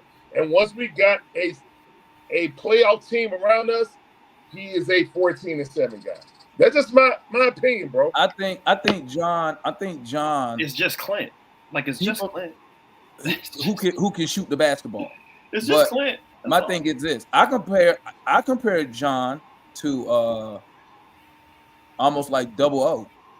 I was like, what's really the difference between running O at the 5 and running John? At least with O may give you the width because he's a little bigger, but John is taller, more athletic, shoots the ball better from everywhere on the court. Okay. So you could have done the same thing that you're doing with O with John Collins. John Collins he can shoot from everywhere on the court. Okay. He can handle the ball enough to where you could throw him the ball down there. Now, his post game, you could question the post game, but I will say this: when John can get it in the post, and what he can do that we don't get now is he can catch it and he can face his shooter and shoot the ball over an opponent. You don't get that from Okongwu. You can't get that from Capella. We was getting that from 2 years ago. Bogey was doing it for us. We don't have that now. What are you talking about? Jalen Johnson. Gallo. Besides Jalen Johnson, and I'm just thinking real quick off my head. What Sadiq Bey? You can throw the ball. Well, he don't be down there. He don't get down there. No, I agree with you on that. I'll meet you halfway on that with John Collins. I just seen too many times when he dribbled the ball off his knee, trying to make one move. You know what I'm saying? I mean, that come from repetition, man. You know, you got to be doing it over and over again. But you know, I don't know what the coaches tell John in them exit interviews, what they want him to work on. What plans do they have for him? Hey, we need you to work on this because we want to use you like this next year. Like, if I could get some inside knowledge on that. Now, I do know they told him 1 year, Lloyd Pierce told him get a 3-ball because they was moving him out because they wanted him to be able to shoot the ball. I remember that. But I think with John, listen, I think Tony Russell fucked up the John shit. Because if John don't get, I agree with that for sure. If John not making $25 million, no one give a fuck about John Collins. True. And I ain't saying that to be mean. I agree. I ain't saying that to be mean. I'm just saying fans like to factor in the money. The money with me, at the end of the day, I don't really care because I know an owner can spend what he want to spend. Yeah. And they just use shit like that to keep fans from telling the billionaire to spend more money. Like, I don't believe in a salary cap. These are billionaires. No, the salary cap don't do nothing but save a billionaire some money. Yeah. It ain't no cap on how much profit they can make. I had the same argument with Braves fans. I'm like, guys, they tell me, the Braves aren't cheap. Got one of the highest thing. Yeah, but it's spread out over like 20 million years. Ain't nobody making over 23 million on this roster. Y'all think we gonna get Shohei? Hell no. You know what I'm saying? So I feel you on that. I'm not worried about saving a billionaire. No money. You got the team. You say you want us to win, then show us. I want a parade on Peachtree for the Braves and the Falcons before I expire. There you go. Because I mean, at the end of the day, right? What difference does it make? You trade for Siakam, and he won a contract extension at $40 million per. At the end of the day, what difference does it make if he get it? The owner, only person who's concerned about that is the owner because he don't want to pay the tax. But let me tell you something. Look how much tax he will have to pay compared to how much money he making this year off the Hawks. He ain't operating it. He ain't operating in the motherfucking red. Oh, no team does. Exactly. He can spend that money, but they choose not to. He choose not to, and that's what he come out with. Guys, we got to get a better team. No, you got to get better players, and with better players, you got to spend money. And when you draft those guys, it's a chance that they might be good who you draft, and you got to pay them down the line. Yes. Now, one thing I will say, Damon, about not spending money, you don't want to be in a super tax because that's when you start losing draft picks. You feel but that just started this year. I did, yeah. I know that just. What about the what we on year what 8 years? We ain't never been on no second. We ain't never flirted with no second apron. Like, bro, just get in the tax. Like, I don't even remember. We've never been in the first apron. We ain't even been in the first apron under Tony Russell. But you know what he'll tell you? He'll tell you. Well, obviously he's not gonna say it perfect, but you'll hear people or fans say, "We gotta avoid the tax." I'll be like, "Why?" Why? Because guess what, Larry? Go look at them, all that Golden State Warrior dynasty they just had. Look how much look at the taxes they was paying. The owner didn't get, he ain't care. He paid because when you build up your brand through championships, it paid for itself. And they don't be thinking about that, bro. You know the new rules, these new tiers and the punishment is because of Golden State. Because Golden State didn't care. They was like, we'll pay it. I'll pay an extra $40 million in tax because guess what? As long as we winning, I'm still clearing positive cash flow after paying the tax. Can I ask the panel something? We all know we done been through this before, but let's go get the real architect of Golden State. He is jobless right now. He's jobless. Bro, Tony he told us where he stood at, bro. If you ain't gonna listen to Nick Wrestler and no, ain't no reputable GM gonna come here then. No, because you gotta give up. Yeah, think about it. If you was a GM coming here, right, And like I tell people, the same thing I said about when they went to go get Quinn Snyder. I said, you telling me you don't think Quinn Snyder talked to Nate McMillan on that phone? They're like, hey, bro, what's the lowdown? Them coaches got a fraternity. And I told Matt and them, I said, listen, Quinn Snyder, and I think I said it up here before. I said, Quinn Snyder will be a damn fool not to get no executive privileges or some executive power as a coach to come here, bro. He'd be a fool because that's how they ran Nate up out of here. That's how they ran Wrestler up out of here. So, I mean, not Wrestler, but Schlink up out of here. Yeah, Lord. So, I mean, bro, why would you want, if you was a GM and you coming from a championship organization and you going to see the wrestlers, Larry, and they tell you, you know what, Larry, we like your vision, but I'm gonna have my son on your staff. Huh? Yeah. Exactly, and that's what I say. Huh? Yeah. Hey, bro, this ain't 2K. We not doing my career. Keep your son out of my business. Let's be real. Clint Capella. Yeah. Good servant of the team, right? Why is he still here? I think that Clint and Bogey are here because of Coach Quinn. I think Coach Quinn was brought here to assess the team early and see who we want to go with. And I also think he was here to evaluate Trey if he think he can work with him. Clint is not here because of Quinn Snyder.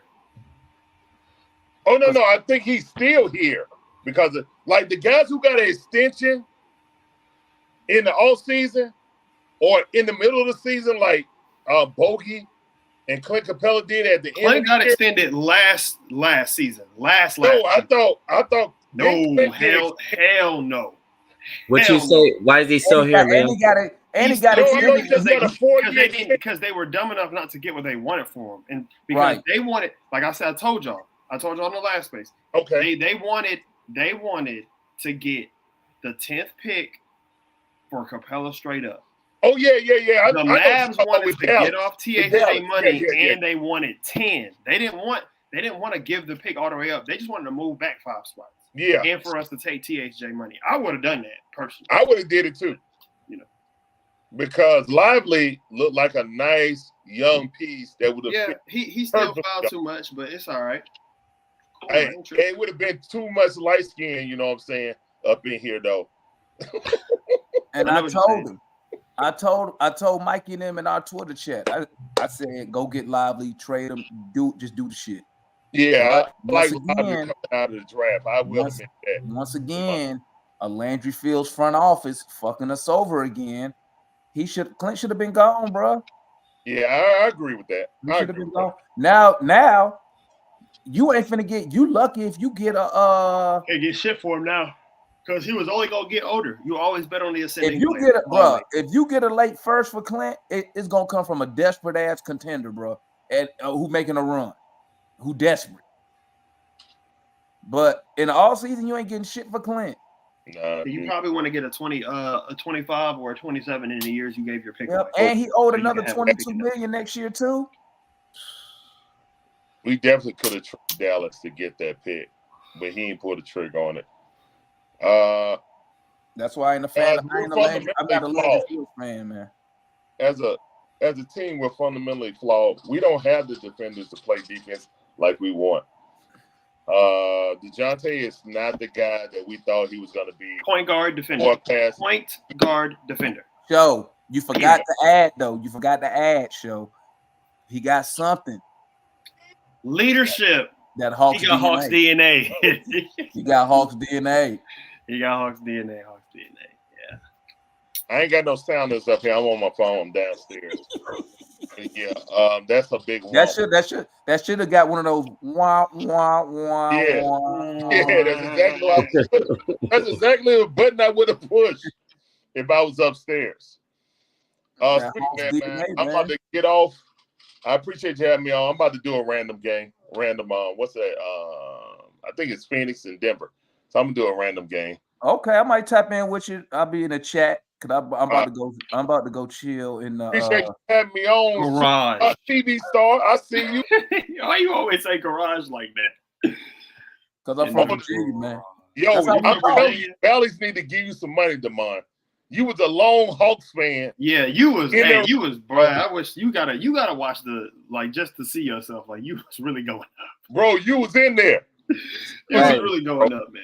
That's exactly what I was telling them too. I was like, we in here. That's what I was telling them too. Hey, I'm gonna come to Atlanta. We're gonna catch a game. Now, I tell y'all, when I go to the game, bro, I talk trash. So, but I'm telling you, the road games is where it's at, man. Like talking shit with other fans, that's where it's at, bro.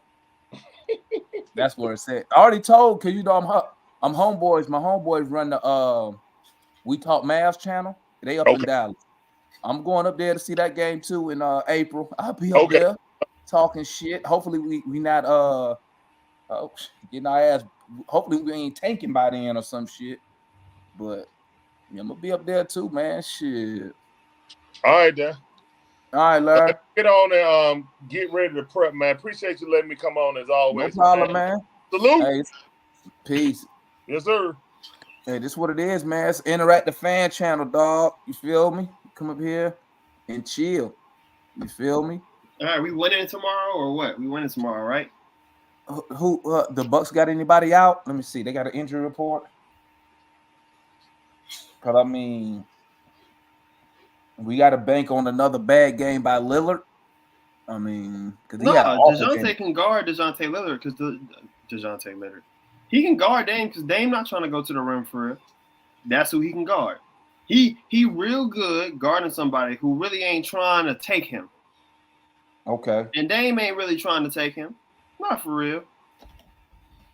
Dame trying to slither and you know, try to finesse. He's great against the finesse guard.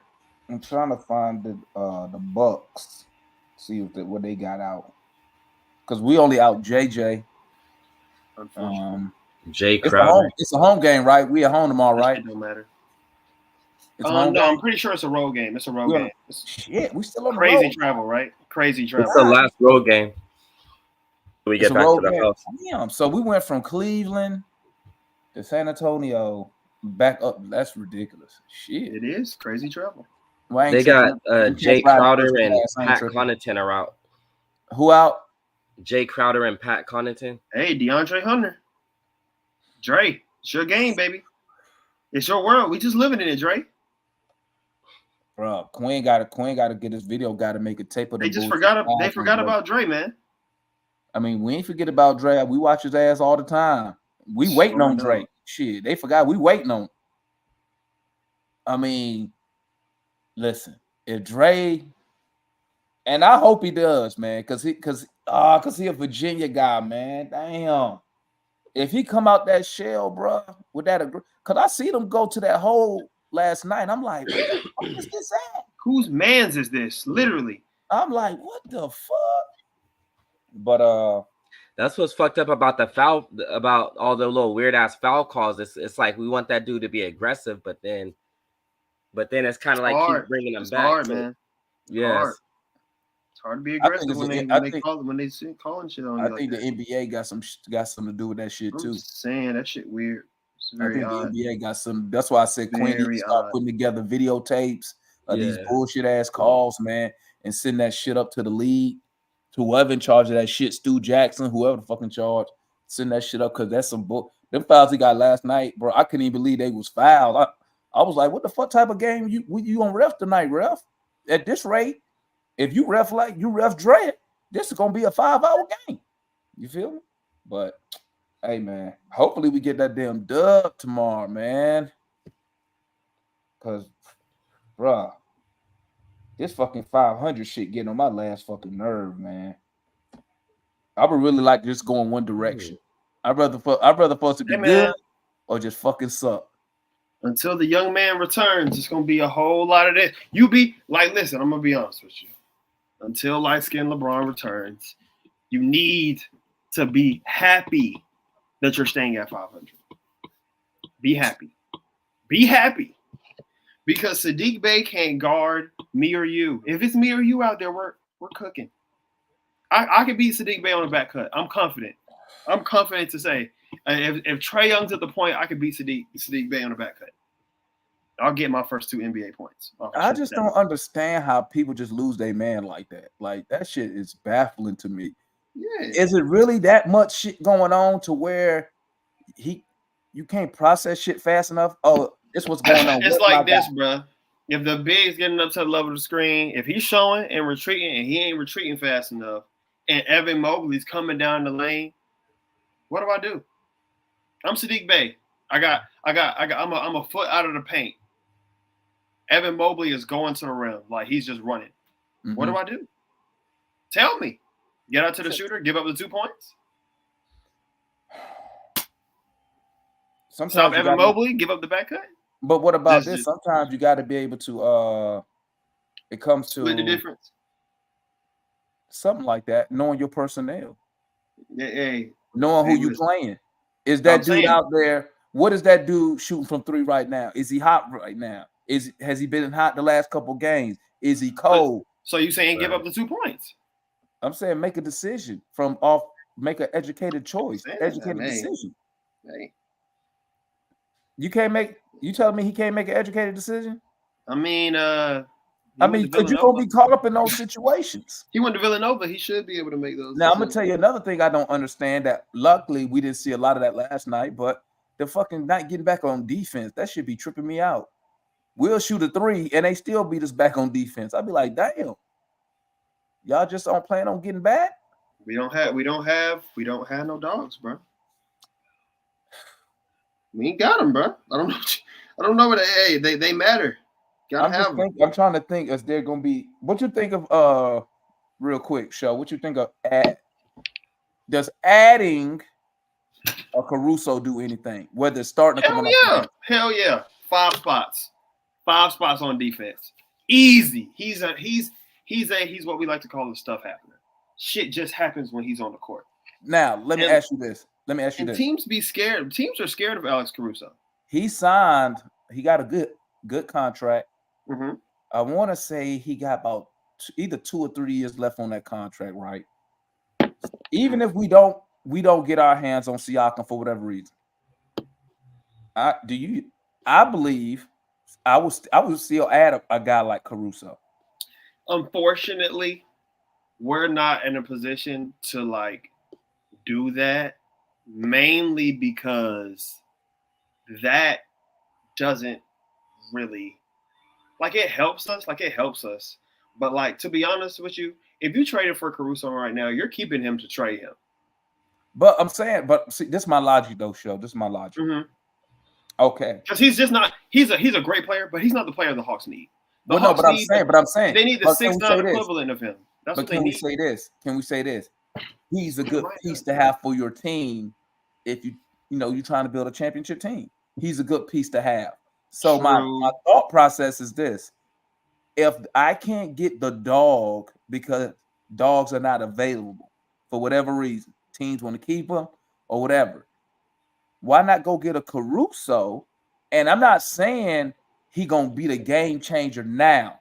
What about next year? What about next year where we might be able to add that dog and now you already got that Caruso piece? I'm just saying stacking your pieces when you can get them. You see what I'm saying? I think that if you go get Caruso, right? When teams call, they're gonna want Caruso. So it's one of those things where it's like, and then it's like you just have so many guards. You already have so many guards. You have so many fucking guards. You don't think we can get off a couple of those guards? I mean, shit, you can. You now, can, but at that point. Now, all this is if we done tanked on the Siakam move. They say at that deadline, Masai say, nah, we're going to try to run it out. Mm-hmm. So you ain't getting Siakam, so there's no reason to save no. I'm not overpaying for Caruso. I mean, I think he on a good ass contract. Let me look it up real quick. But I'm saying though, you talking about overpaying the draft? I mean the trade. I mean, period. I'm not overpaying. Whatever the trade is, I'm not overpaying. Give me. What would you get for? Because honestly, I'm gonna be real honest with y'all, and a lot of people don't want to hear this, bro. A lot of people don't want to hear this shit at all, bro. The Hawks will be better off. The easiest way to make this team better, the least painful way to make this team better, by going to the Bulls is flipping Sadiq for Patrick Williams. What's Patrick Williams doing right now? He on the bench. He ain't doing shit. He ain't doing shit. Ain't that the fool they drafted like top 5 who was on the bench? 4th overall. We gonna have two out of Florida, right? He's literally Florida State. He's literally DeAndre Hunter. He's literally DeAndre Hunter. Knees cooked, all that. But guess what? What? Hey, it's the same thing. Like I always say about LaVine. LaVine had his best season when he was playing with a real point guard, because they don't have they haven't had a real point guard. They had Patrick Beverly, right? Kobe White, really a shooting guard. Alex Caruso's really a shooting guard. Dalen Terry's really a shooting. Everybody they've had is really a shooting guard, or Patrick Beverly, who's like not really a point guard on offense. So if he hey, listen, he needs somebody who like teams are actually going to be worried about. And here he's the backup forward. He's backing up JJ. That's a great JJ backup. Like it's not like, and the thing is with him, I'm not really worried about his play, so to speak, as far as like helping us win a championship. If I can make him look a little bit better than he looks in Chicago, I can sell that.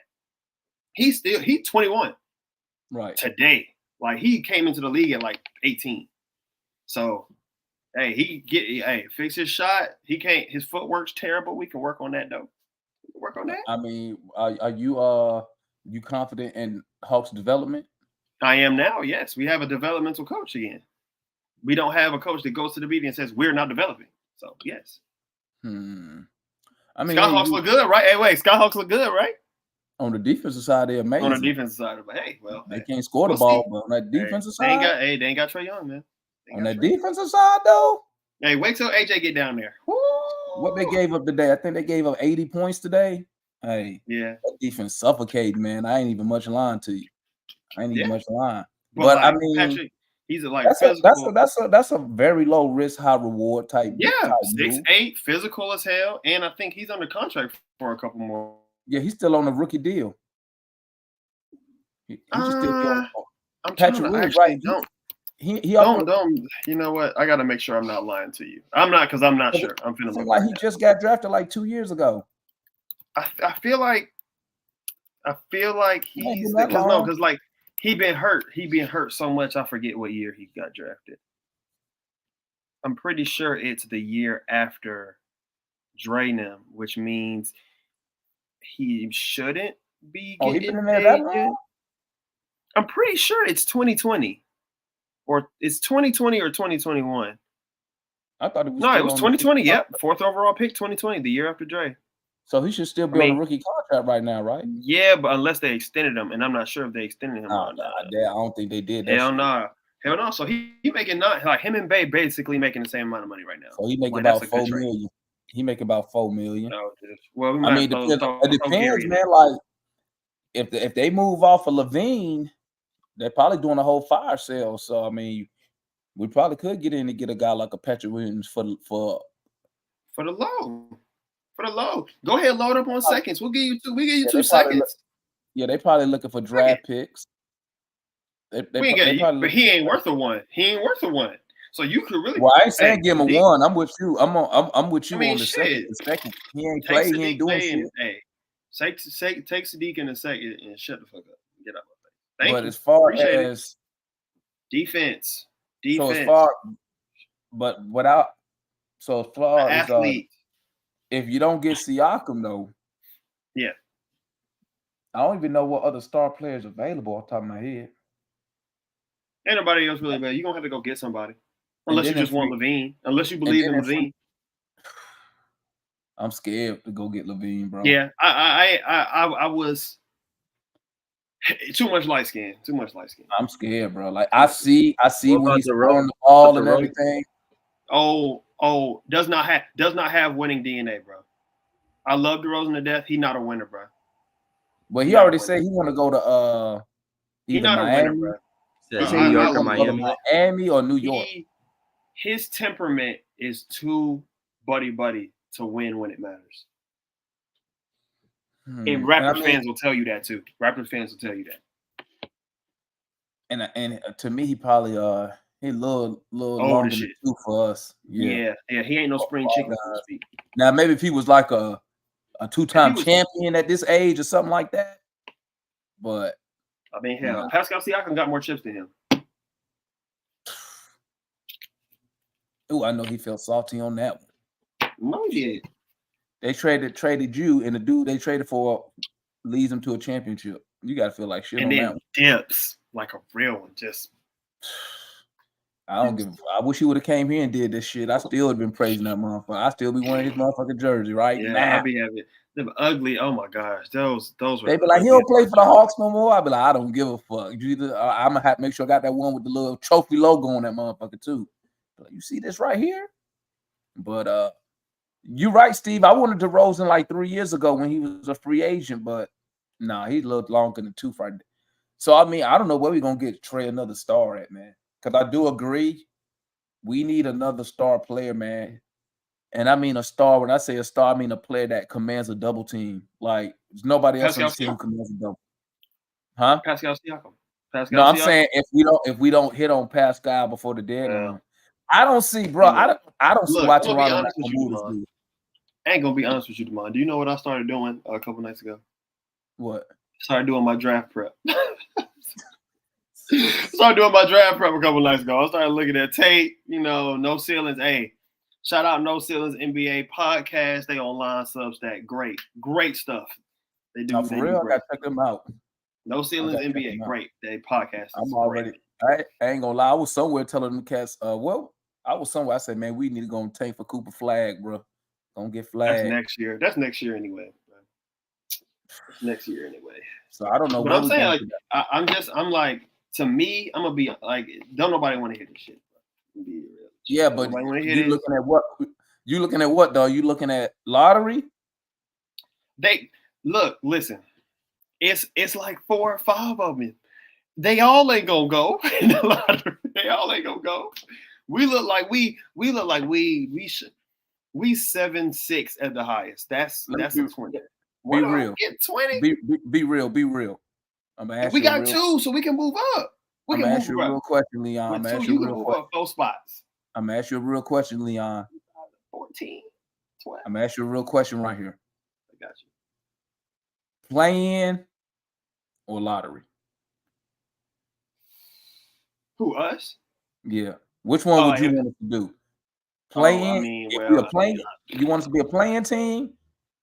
Or just I'm gonna be real honest with you. Yeah, be real honest. I want us to be a lottery team. I'm gonna be real. Like, I know. I'm sure they're killing me in the chat. Like, I'm sure they're killing me, but like this. They need to, like, the front office and the coaches and the fans and the players need to know that these guys, they're not going to work. They need to know. Like, they need to know. They need to feel that shit in their chest. They need to feel that. They need Luka fans in their comments saying Trey didn't even make the, like we were saying about Luka, Trey didn't even make the, Trey was in the lottery? That's what they need. No shit. I'm sorry. Like, I'm sorry. That agreeing they need with it. Like, you want to hear something crazy? I said that last year. I mean, I said we should have been in the fucking lottery, man. I mean, listen, we trashed Luka for it, but the Mavs did that and they got Derek Lively. I mean, listen, it makes sense though. You hit the lottery.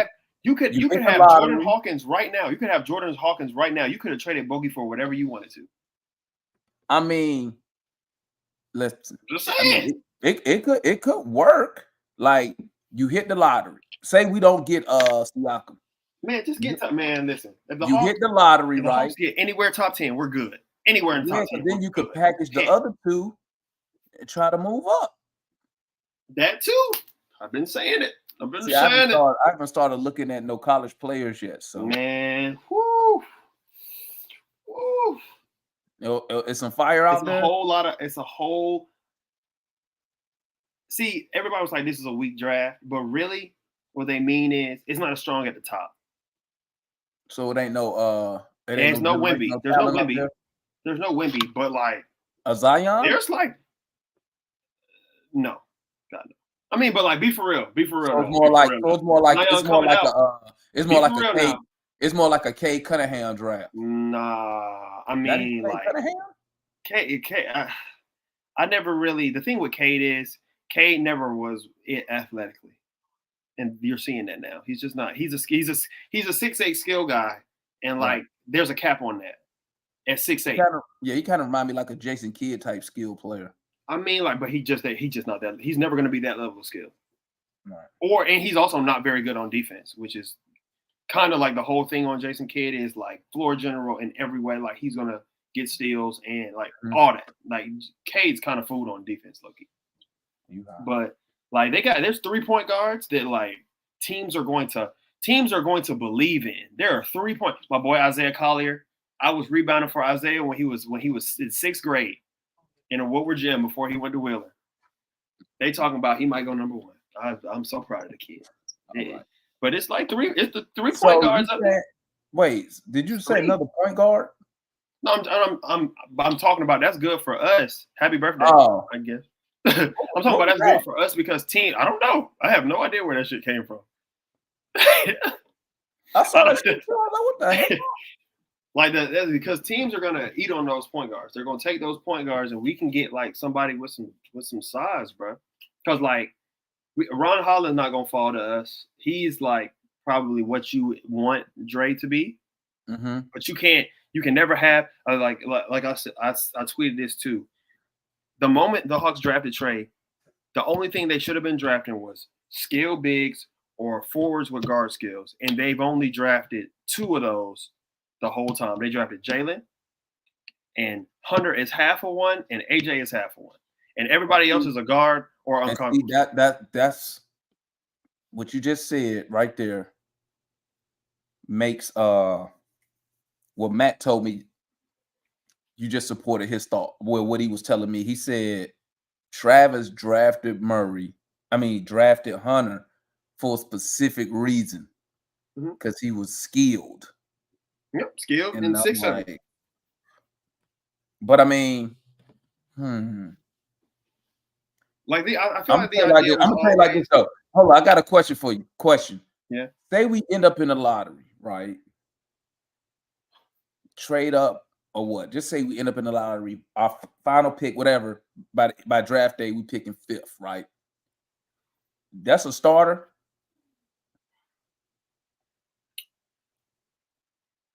I'm not gonna lie to you. I don't even know if I want to be that high. Why? Because if I get that high, I'm probably gonna want to trade back because those point guards are going in the top 5, all 3 of them.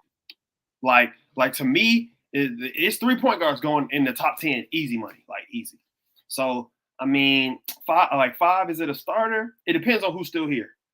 It depends on who's still here is the answer to that question. Actually. Okay, well let me add this then. We picking 5.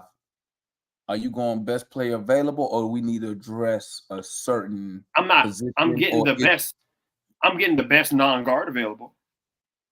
Okay. Because like all the guards are primaries. All the guards are like Isaiah, Rob Dillingham. Y'all gonna love Rob Dillingham when he gets to this league, bro. Y'all gonna love it. He's so. Hey, I know who you talk about, Mudbone. I'm finna go watch him play next week. Who? What's his name? The point guard from Baylor. Jacoby Walter. Yeah. Yeah, we finna go watch him because I'm only an hour away from Baylor. My son go there. I'm going to watch him. I was watching him on TV the other day, but then I was like, shit, we already got a point guard. But I don't know. Like I think, like I said, like what the Hawks do with their pick always tells me a lot. Because like picking Kobe let me know that you weren't picking for this year. You were picking for the future. I still don't think it was the right pick. Yeah, I didn't want. Yeah, I mean, I know you wanted Keontae, but like same difference. Bro, I saw him last night. That dude looked tiny, bro. Who? He looked tiny. Who, Keontae? No, Bufkin. Oh yeah, but he got the frame. He gonna fill out. He needs to be Derek White. If he's Derek White and becomes my 3rd guard in 2 years, I win. I win. That's great for 15. Honestly, unfortunately, but like I wanted Leonard Miller, bro. I wanted a 6'10. I wanted a 6'10 forward who can dribble. That's what I wanted. I was on the Keontae George, and I wanted Lively. I put Lively in the chat. We got this Twitter chat. I put it in the Twitter chat, probably a month before the draft. And I remember because they was telling me, oh, he can't shoot. And then when he had that pro day, I was just about to say that. The moment I saw him hit those threes, I knew we weren't getting it. When he did that pro day, I was like, he was hitting them hoes. He had like 14 in a row. I seen him shoot because you know me, when I do my little bit of draft shit, I be right there. I be YouTubing all the high school stuff, all of it. And I said, this dude can shoot the ball. They was like, no, he can't shoot. He had that pro day. I was like, yeah, he gone, bro. He gone. But we got to get some. We definitely got to get some shots. So basically, I go and chalk it up. No championship this year. Hell, I don't even know if we're gonna make the fucking playoffs. To be honest with you, we're gonna be struggling all year. Nah, man. JJ come back. Unfortunately, JJ gonna come back and save us. The problem is he's gonna come back too late, man. I mean, he'll be back in February. He'll be back in February. We'll be 500. He'll be back in February, and he coming back in February. He might play in game before then, but he'll be back in February. Hey man, that's just what it is. I don't know if we're gonna be 500 in February, bro. We're gonna be 500, bro. We're gonna be 500. Bro, you just see a struggle against a team that's on a 12-game. They was on a 12-game losing streak. Because so a lot of the teams that we're gonna play are small too. We just played a big ass team. Like everybody's not coached by Pop. By the time January rolls around, teams like the Pistons, they already given up on money. They're gonna be selling. The whole team's just gonna be selling. All that money they gave Monty Williams.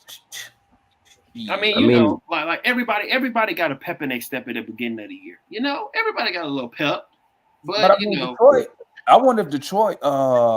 What's that guy named? You want Jay Nivey? No, what's that Usama? That's his name.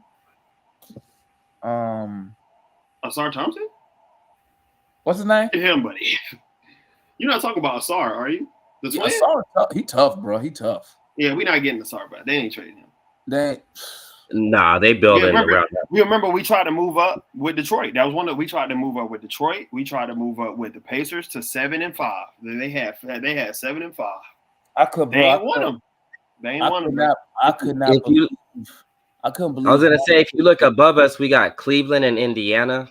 I mean, I don't think that they're like the greatest. I couldn't believe. Then in 6 is Miami, and 5 is New York.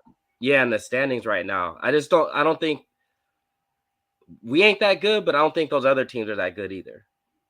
Like, no. Like, the thing is, the way we losing to some of these teams is like, if we had JJ, I'm just saying, like, unfortunately, like, I know because people are like, oh, y'all can't put all this on a 21-year-old back. And it's like, it's not all on his back. He's just very important.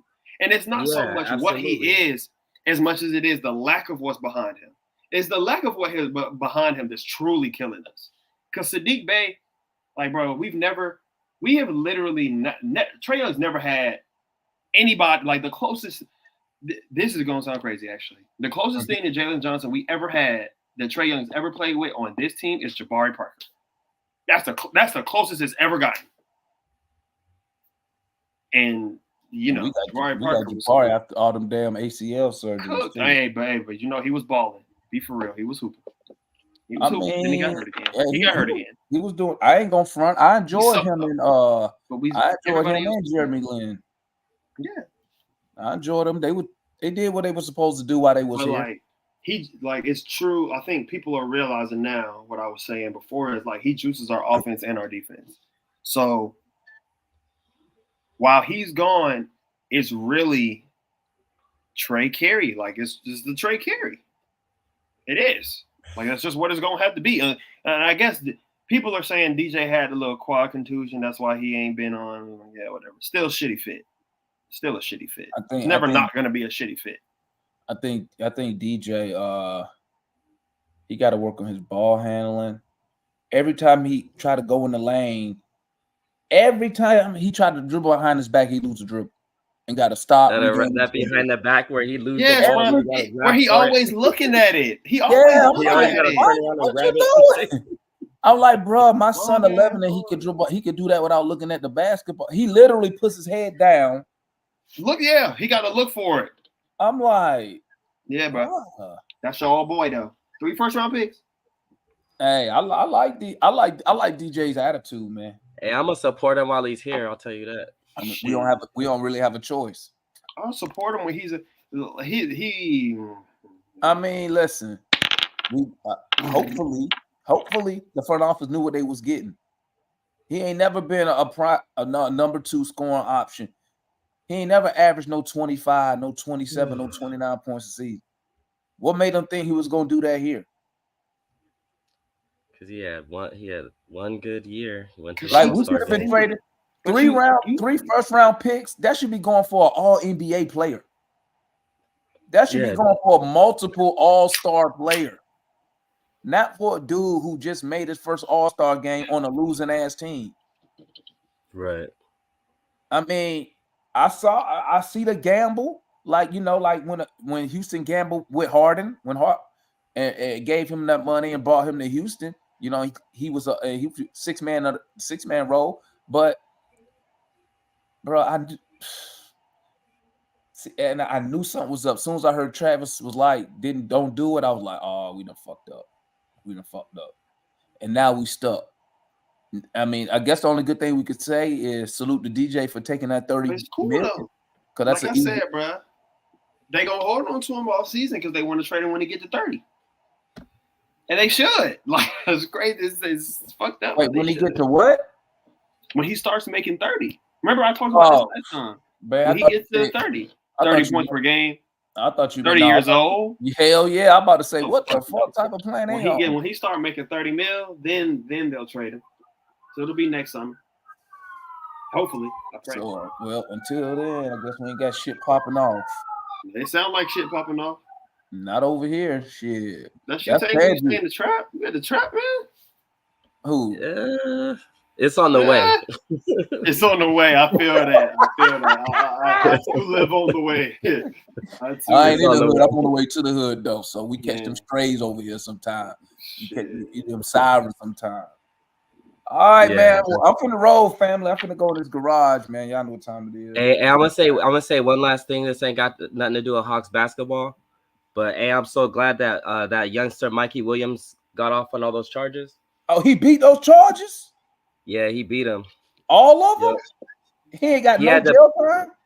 No jail time. He had to plead for a misdemeanor of he got to do like behavioral therapy kind of. Yeah, he got to do like gun classes, anger management classes, but he gets to go to Memphis and he gets to keep going with his career. So that's because he's a basketball superstar. Mm-hmm. That's the only reason. If that was one of us from We Talk Hawks, ass be locked up. Oh no! Yeah, we would have been. Yeah, we wouldn't even. Yeah, we would have been gone. Hey, we was all out here because that shit happened up the road from where I'm at. It ain't too far from where I'm at, where he lives. So. Well, hell, tell us why he out here trying to thug and shit. Tell him to get up out these streets, man. They ain't for everybody. He shouldn't have came back to Dago. He shouldn't even came back here. I don't know what.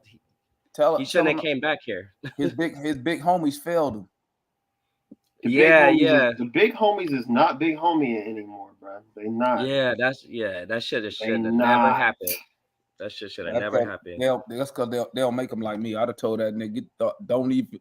I bet they catch your ass nowhere near here, ever. God, shit. Ever. I'll call the nigga mama so fast, bro. Ever. I'll call it. I did that to one of my old soldiers. I called his mama on his ass. Shit. I cut that motherfucker outside smoking. Khalil Ware. I said, your mama know you smoke? He was 18. I said, your mama know you smoke? He was like, no, Sard. I said, I'm finna call your mama right now. Not you snitched. Yeah. Yep. Snitch. Nah, but you need them older cats, and that's the thing is the people who he's surrounded by is a bunch of gangbangers and rappers and shit. So, but yeah, I'm just happy that he got off on those charges and he ain't got to do in no time because that shit would have been detrimental for that youngster. Hey, he lucky, man. All right, fella, I'm gonna tap in with y'all, man. I'll catch y'all tomorrow, bro, after the game, man. Peace.